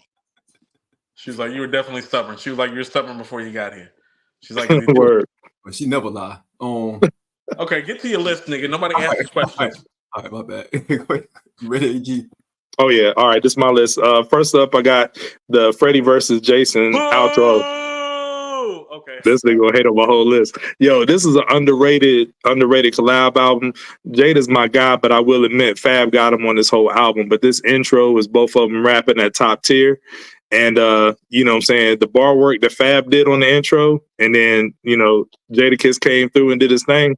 His intro is one of the best, you know what I'm saying, hip hop intros we've had in the last, you know, 20 years. Did you say that Fab got Jadakiss on this album? He did. I can admit that. I think he got him on Soul Food, and I think he got him on Freddie versus Jason, the song, but I don't think he got him on this album. I still think it's Go back and revisit it. The whole performance over that, I'd give the nod to Fab. And that takes a lot for me to admit as a Jada fan. Yeah. I Fab was got impressed with this project. This was a top 5 project that year to me. Yeah, it didn't get talked about enough. You know what I'm saying? This is a dope pairing. And we always wanted to see them like pair up, like, you know what I'm saying, in the early 2000s when they both was, you know what I'm saying, really rising to stardom. Like, but when it finally happened, I don't think people checked for it like they should have. But this pairing was worth the money. I really enjoyed this project. Absolutely. But Jada didn't have. See, no. Before we go on real quick, I think Jada knew that Fab got him on this album. That's why he did Fab like that on the verses. Like, for real. You know what I'm saying? Cats be mad competitive and petty. I think that's why Jada did Fab like that. Put Fab in a body bag. Fab career ain't been the same since that verse. Yeah, Jada remember what happened when they was recording this album. That's why he did him like that. Okay, definitely. Okay. Put what was left of his career over. Yeah. All right. Next, I got Monster, one of the best posse cuts of all time, especially the modern era. You know what I'm saying? Look at what it did. It got Nicki's best verse of her career. You know what I'm saying? Is on this track. And it's on a classic album. So, you know, this album's big time. Monster on My Beautiful Dark Twisted Fantasy. A lot of people's minds were blown when they first heard this song. So it's like that. I just personally think So Appalled is a superior posse cut record by far. It's better, but it's on the same album. It's a win-win. Yeah. Yes. Monster win-win. And then we get to the real serial killer. You know what I'm saying? We got Method Man and Redman on a slept on Blackout album. It wasn't classic, but it was a very great album. And Serial Killer, they on there, you know what I'm saying? This RZA beat is actually pretty slept on. Nice little spooky creeper beat. And they did a thing on here. You know what I'm saying? So loved it. It's one of my favorite songs on the album, actually. No doubt.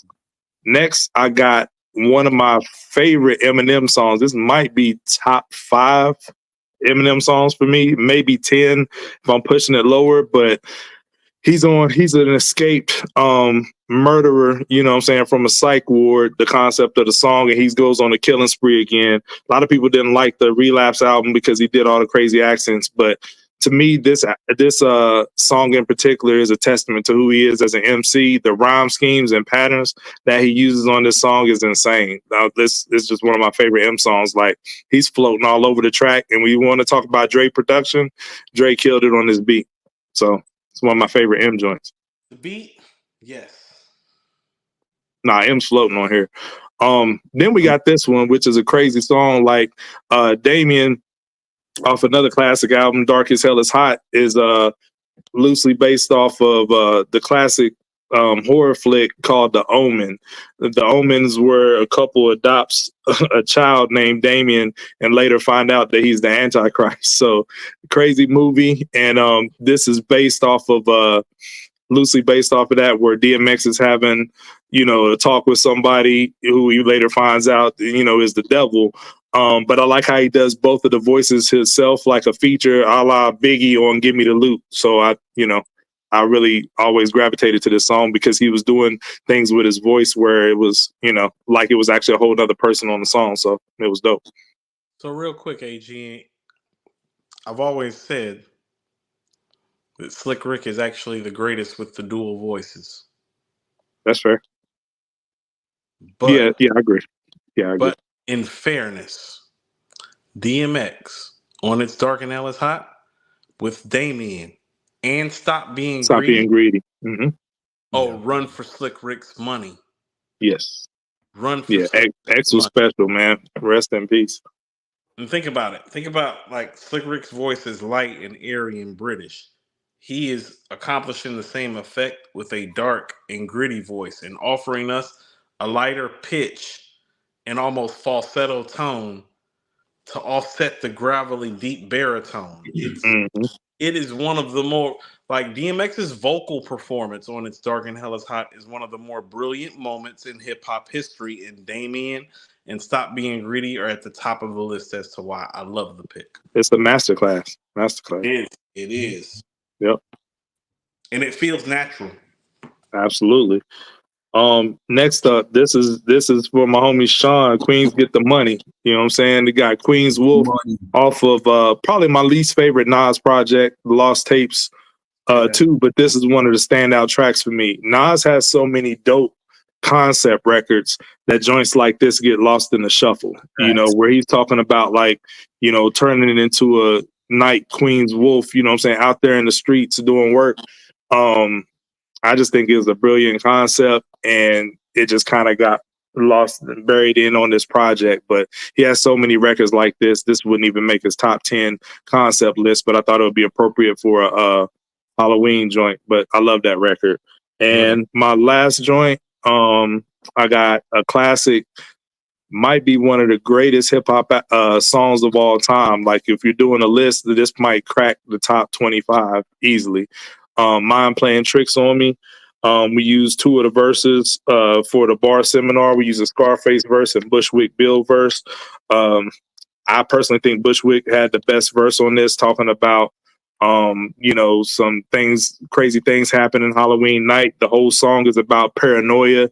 And early on, this release around, I think it was 91. I think this was the time, like, the horrorcore rap subgenre was becoming a thing, and then Scarface and Ghetto Boys were kind of, you know, some of the ones that was in the forefront of that. And like I said, this is one of the greatest songs of all time. AG, just real quick, because we're gonna let Shawn roll because we got to get out of here. You know, Scarface wrote Bushwick Bill's verse, right? I had heard that, but I didn't know if that was confirmed or not. But yeah, okay, that's a fact. So 3 of the 4 verses.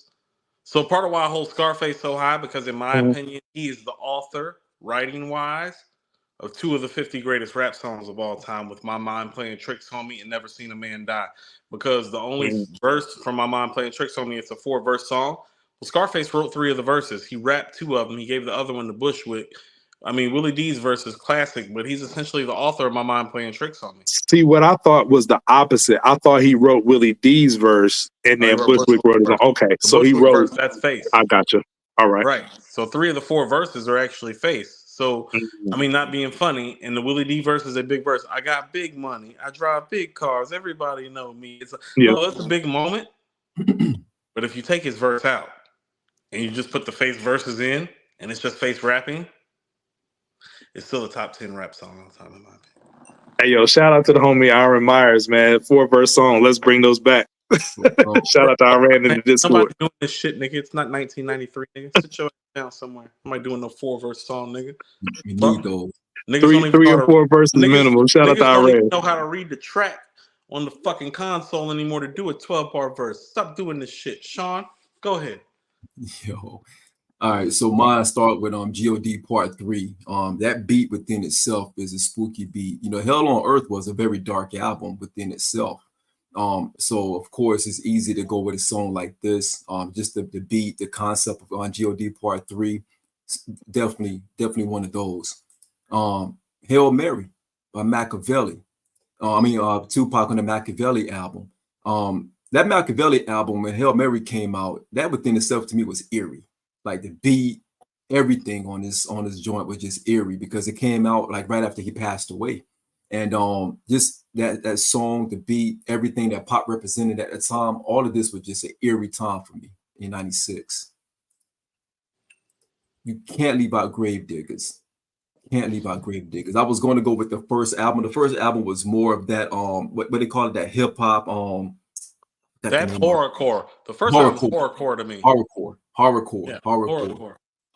I was actually vibing to this album this week, to be quite honest, and I forgot how RZA was leaving Earth on this album. RZA had some of the best mic performances on this album, because this album was prepping him for The Cure.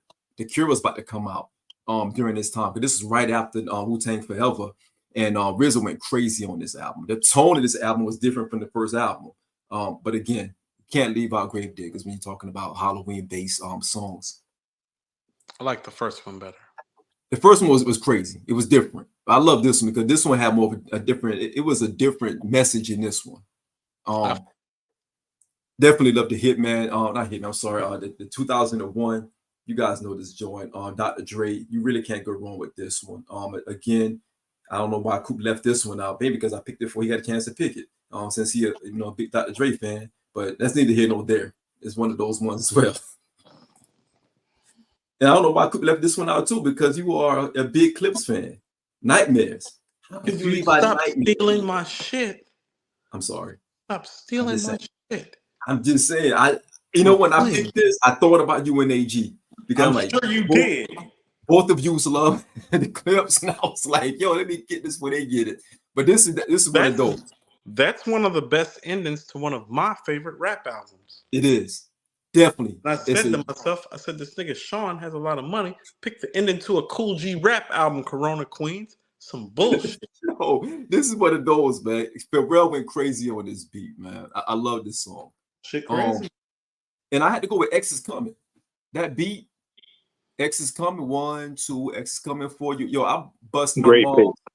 I bust my mom's Neon. She had a Dodge Neon. And I was driving that joint like an Altima back then, skating through the streets. And I remember busting her speakers playing this joint, man. Almost got my behind beat, man. Speakers playing DMX.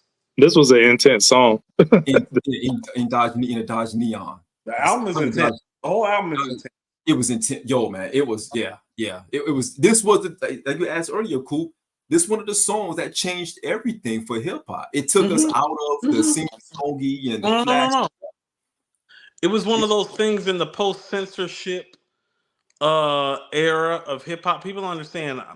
So in 1999, I did my senior exit essay on censorship because as I fell in love with hip hop, people have to understand in the 90s, trying to censor hip hop and the things that you could say and do on the microphone was a really, really big deal. One of the biggest opposers of this was Tupac. And so hip hop actually winning that battle opened up the space for DMX, quite frankly, to make hip hop his therapy couch with songs like X is Coming and Damien. Right. Yeah. Absolutely. Yeah. It was one of those ones. It was dangerous. And I had to go with Hell on Earth, Frontlines. I thought even just the video itself was very, very dark, very eerie. Again, I didn't realize how dark Hell on Earth really was when I went back and listened to it again, because you get, to you guys' point, you get lost into how Prodigy elevated his rap game. Prodigy elevated from the infamous to Hell on Earth like crazy. Like that's when you start having that conversation. Was Prodigy the king of New York, or was he in that conversation as being one of those? And I think we got so caught up into that. I personally got caught up into that and forgot how dark this album really was. They were talking about body. They were talking about everything in this album. So I'll tell you what. Hell on Earth is so revered for Prodigy's mic performance. And listen to what I'm about to say. I'm not saying he's a better producer all time. But the drums on Hell on Earth that Havoc did, man, those are better than the drums on all the Tribe projects. So he took what Q-Tip taught him and he leveled up. Too often people talk about Q-Tip and they talk about Dilla. Havoc made it darker. They need to talk about Havoc. He made the drums dark and heavy, like those light kicks that Q-Tip was doing. Yeah. On Hell on Earth, Havoc is taking like the drums that are on Drink Away the Pain. He's taking those same drums that are on Give Up the Goods and Drink Away the Pain, and he is making them dark and eerie. It never has the dark and eerie sounded so good hip-hop wise, production wise, like it does on Hell on Earth. It is one of the more masterful production jobs all time that doesn't get talked about. How about this?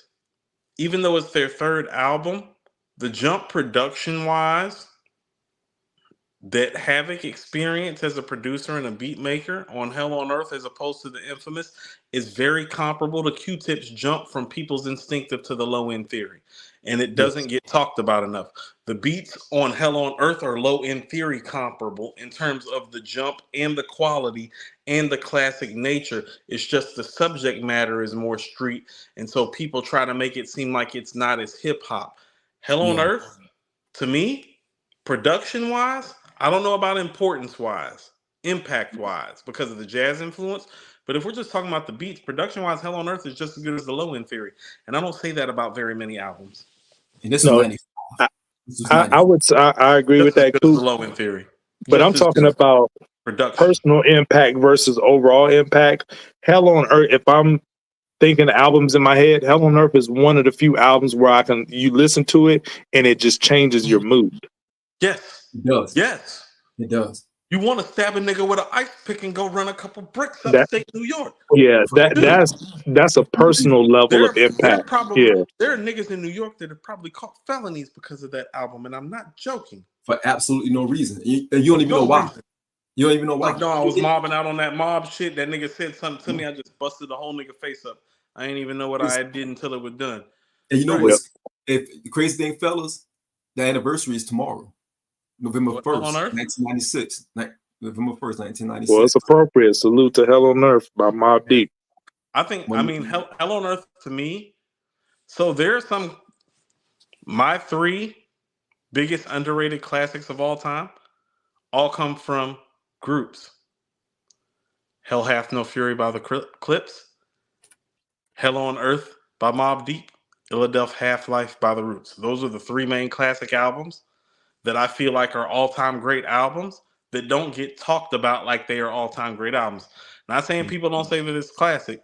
Not saying people don't talk about it, but don't talk about it like they should. People don't talk about Hell on Earth like they should because the Infamous has Eye for an Eye, Survival of the Fittest, Give Up the Goods, Shook Ones. But Hell on Earth, beginning to end, is actually better than the Infamous, beginning to end. It's kind of funny you bring that up. It's only the high levels that balance it out. If Hell on Earth is missing, I mean, if the Infamous, if you take one of those all-time great songs off the Infamous and slide it on Hell on Earth is the better album. Like if you put Give Up the Goods on Hell on Earth is better than the Infamous. Makes it, yeah. Infamous has higher highs, but I think Hell on Earth's better. But another thing that hurts Hell on Earth, Murder Music is the first time Mob went platinum. Right. So Hell on Earth being sandwiched in between those two hurts it. Let's hear, man. Great points for both of you guys. You can't be releasing songs where the start of the song is the minute of you talking about shooting a nigga out a building window, and all they hear is gunshots out the window. You're not going platinum when you're doing that. Not going platinum. You guys got good points, but check this out though. I got the big joker. The other thing that hurt on Hell on Earth, Machiavelli came out November 5th. Oh, good night. Good night. Came out exact a week. That was probably intentional too. He's probably like them little Mobb Deep niggas dropping. Let me go ahead and cut that shit off too. Remember Machiavelli dropped after Pac's death. Right. I mean, because you can remember it came out 4 days later after on Earth. But it was already completed, so he had already planned on probably doing that. Yeah. This is what I mean about how the industry works. Well, I'm pretty sure Pac knew that Drop a Gem on him was around. Oh, for sure. Oh, you know what I'm saying? Yeah. So Pac's original plan might have been to drop right after then the circumvent Drop a Gem on him because Drop a Gem's top 10 diss record all time. That's a top 10 diss record. Easy. And they're dissing somebody that there are guys that are better than them. They can't diss them the way that's what I mean about the streets. Like Prodigy and Havoc. Right. Yeah. Like Jay, Big, and Nas can't talk like that on record. They can't. No. Right. Not like this. Flashback to the house and Rikers, you got scuffed it, and you would think to get in your head shots, but then that was want to go against my team. Must have been drunk when you wrote that shit. Must have been drunk when you wrote that shit. Like when you talk, like you get what I'm saying. They talking different because their status ain't like that. It's like no, we can talk to this nigga. Yes, be fearless. No. And that's what I loved about them because Hell on Earth and when CNN came out with the war report, I think that gave us different lenses, you know, of what How about this? Queensbridge was. How about this? How about this? Drop a gem on them is why I can never really look at the Long Kiss Goodnight like a diss record like people say it is. Mhm. You feel me? Because it's like, if you're going to get at the champ, you got to get at the champ. While they're here, you know. And Yeah. you can't be dancing around it and being slick Yeah. with all the Right. bars and metaphor, all the bar seminar, all that. At some point, you know, the beat got to drop in there and go, fuck JayZ. You feel what I'm saying? Like, at some point, the beef, now that's how the shit get handled. And Yeah. so Yeah. when people call Long Yeah, the Kiss mob went Goodnight there. a diss record, They took it I'm there. like, no, Drop a Gem on them's a diss record. Long Kiss Goodnight ain't a diss record. It's a little too Right. Yeah. smooth. And A little too Mob was slick. saying everything that people were saying in the streets about what happened when Pop was in jail. Like, Mob took it there. Right. Yeah. They were talking the street talk. So that's what I'm Yeah. saying. So when Big is saying shit like Slugs missed you, I ain't mad at you, we ain't mad at you. It's like no. Yeah. It's like Yeah. I feel you on a lyrical level. I don't feel you like on that level that it's like, oh, well, you really not handling this the way Mob handles. But here's the caveat. Drop a Gem on them will be ranked higher. It's underrated because they don't specifically say Pac's name. So the content's there. Everybody knew who they were talking to, but just because, like That's what Ken what I was saying, when I take So- flight, it's so- going to be direct. They didn't say Pac's name, and that's why it's underrated. So this is what I mean. When Big is saying Slugs missed you, I ain't mad at you. That's the same thing as when Havoc is like, kick that thug shit. Vibe Yeah, magazine. it's a wink. You know what I'm saying? Love shit. Yeah. Keep That it was- real, because you don't know who you fucking with. Yes. Like, That that's was- different. Like that was Big's like- jab, is kind of like ha ha ha. Mob's jab is like, bring your ass back to the city one more Come back time. over here. Right. It's And it was, different. and the Pull back tension up. was different. Pull back The up. tension was different. The intention is different. Big's intention is to kind of be slick. Mob's intention is like, nah, nigga, you got a problem, pull up. Right. Right. That's Right. different when you got beef. Facts. And that's That's glad different that when you got beef. Yeah. It's like, nigga, don't Yeah. talk slick to me when we got a problem. It's like, nigga, you got a problem, pull up. Mhm. Yeah. You can handle And it. Big had more charisma, so That's he it. had more style. Right, so he getting away Yeah. with it. But he getting away Right. with it. They giving him a pass for Long Kiss Goodnight is what I'm saying. And Right. so I don't elevate that record. I downgrade that record because of that great song. This record, just Yeah. okay. Drop Yeah. a gem on them. Great diss record. It's just a great diss record on an album where song-wise, Mhm. there's about 7 or 8 songs better. Yeah. Right. Yeah. Facts. Yo, good segment, fellas. Good segment. Now we had some Right. really good. Yo, before we get, yeah, that's the whole playlist. But The whole before we get playlist. out, man, You'll post it as Playlist sucks. well. crazy. Yo, before we get out here, we'd be remiss if we didn't say rest in peace to the homie Clark Kent, man. Yeah, absolutely. You know what I'm saying? Like, Legend. yeah, we just gotta say rest in peace to Clark. You know what I'm saying? Shawn, me and you are avid sneakerheads. I follow Clark not just in the hip hop sphere, but in the sneaker world as well. Mad Nike, man had more uptowns than anybody. You know what I'm saying? And I'm Brooklyn, so- man. just seemed like he was gotta stop losing these guys. yeah, it's, you know, everybody take care of yourself. And he just seemed like all around great person and somebody who was a hip hop like historian, who was a hip hop advocate, like who he was just like, he was always doing interviews and talking about all the great aspects of hip hop. And he was an ambassador. He was an ambassador. I love people who are responsible for moments. I love people who are responsible for moments almost as much as I love the moment, sometimes more. And so if him being in big shit about Jay being so nice prompted the second verse to Who Shot You, like he said, then Yeah. I'm all for Clark Kent, because that's actually what hip hop's about. Now, here's the thing.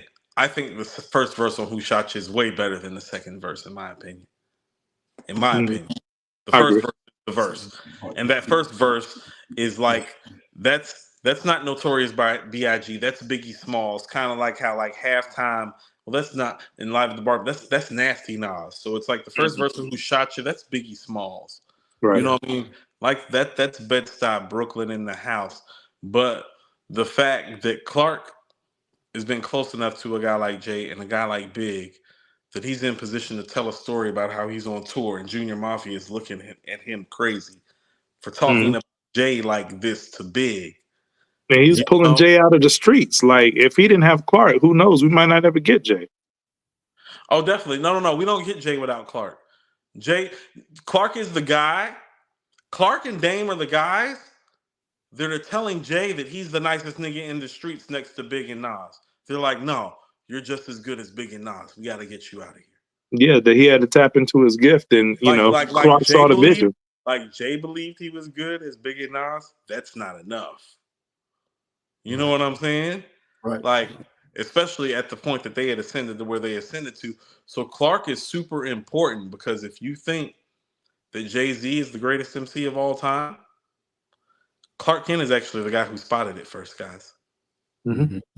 Mm-hmm. Clark is actually the first guy to be like, yeah, this is when JayZ was still doing the Iggity flow. Clark still thought he was like the best doing out. that in my lifetime bullshit, right? Yeah, Iggity flow. And Getting Jay is, lifted on a think about harness. it. The nigga's doing that in my lifetime bullshit, and he's telling Big after Ready to Die, this nigga's better than you.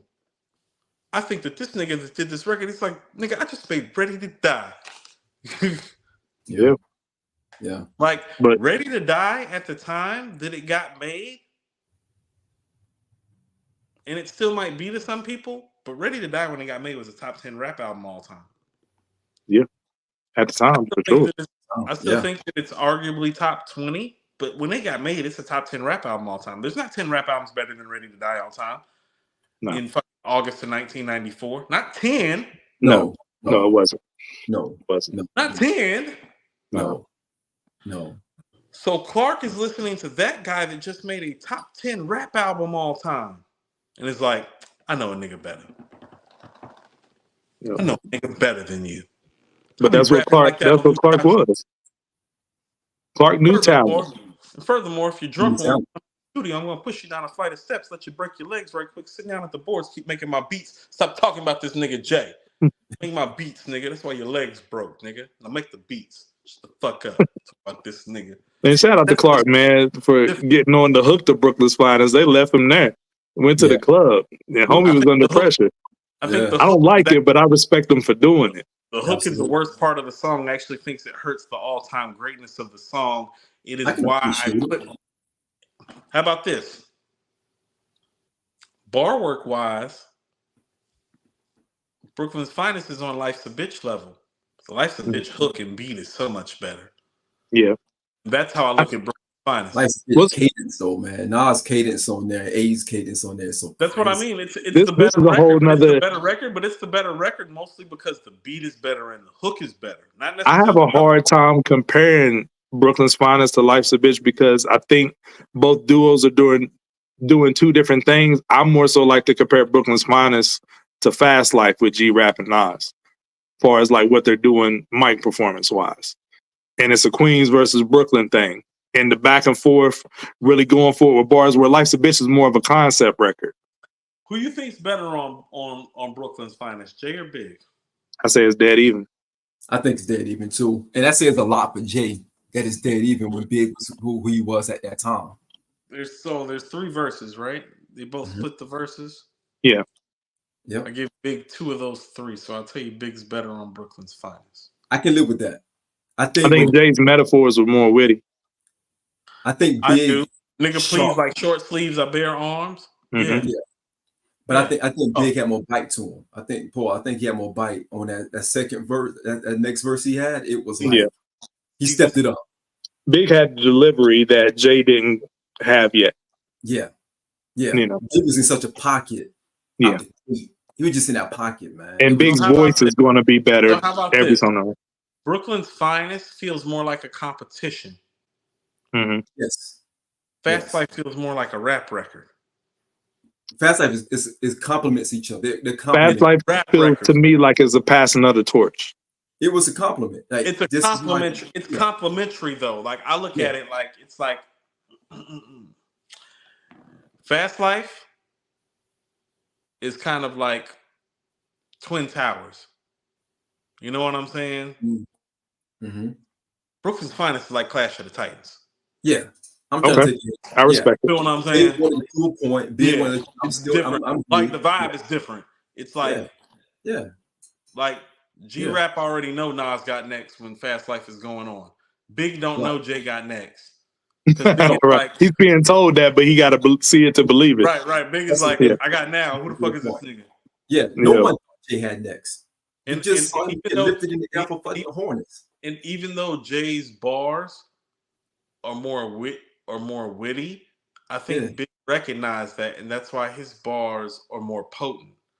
Like when he said stuff like sprinkle coke on the floor, make it drug related, or when he goes, if Faye have twins, she probably have 2 pops. He's doing what Jay does. Yeah. He's doing what Jay does, but doing what he does, like simultaneously. It's like, no, nigga, I can go get 30, but I can get 15 rebounds and 15 assists. Right. Like, shoot your daughter in the calf muscle, fucking tussle. Like he's pretty much like, for me, Brooklyn's finest is him telling Jay, it's like, you can go get 30 and 10.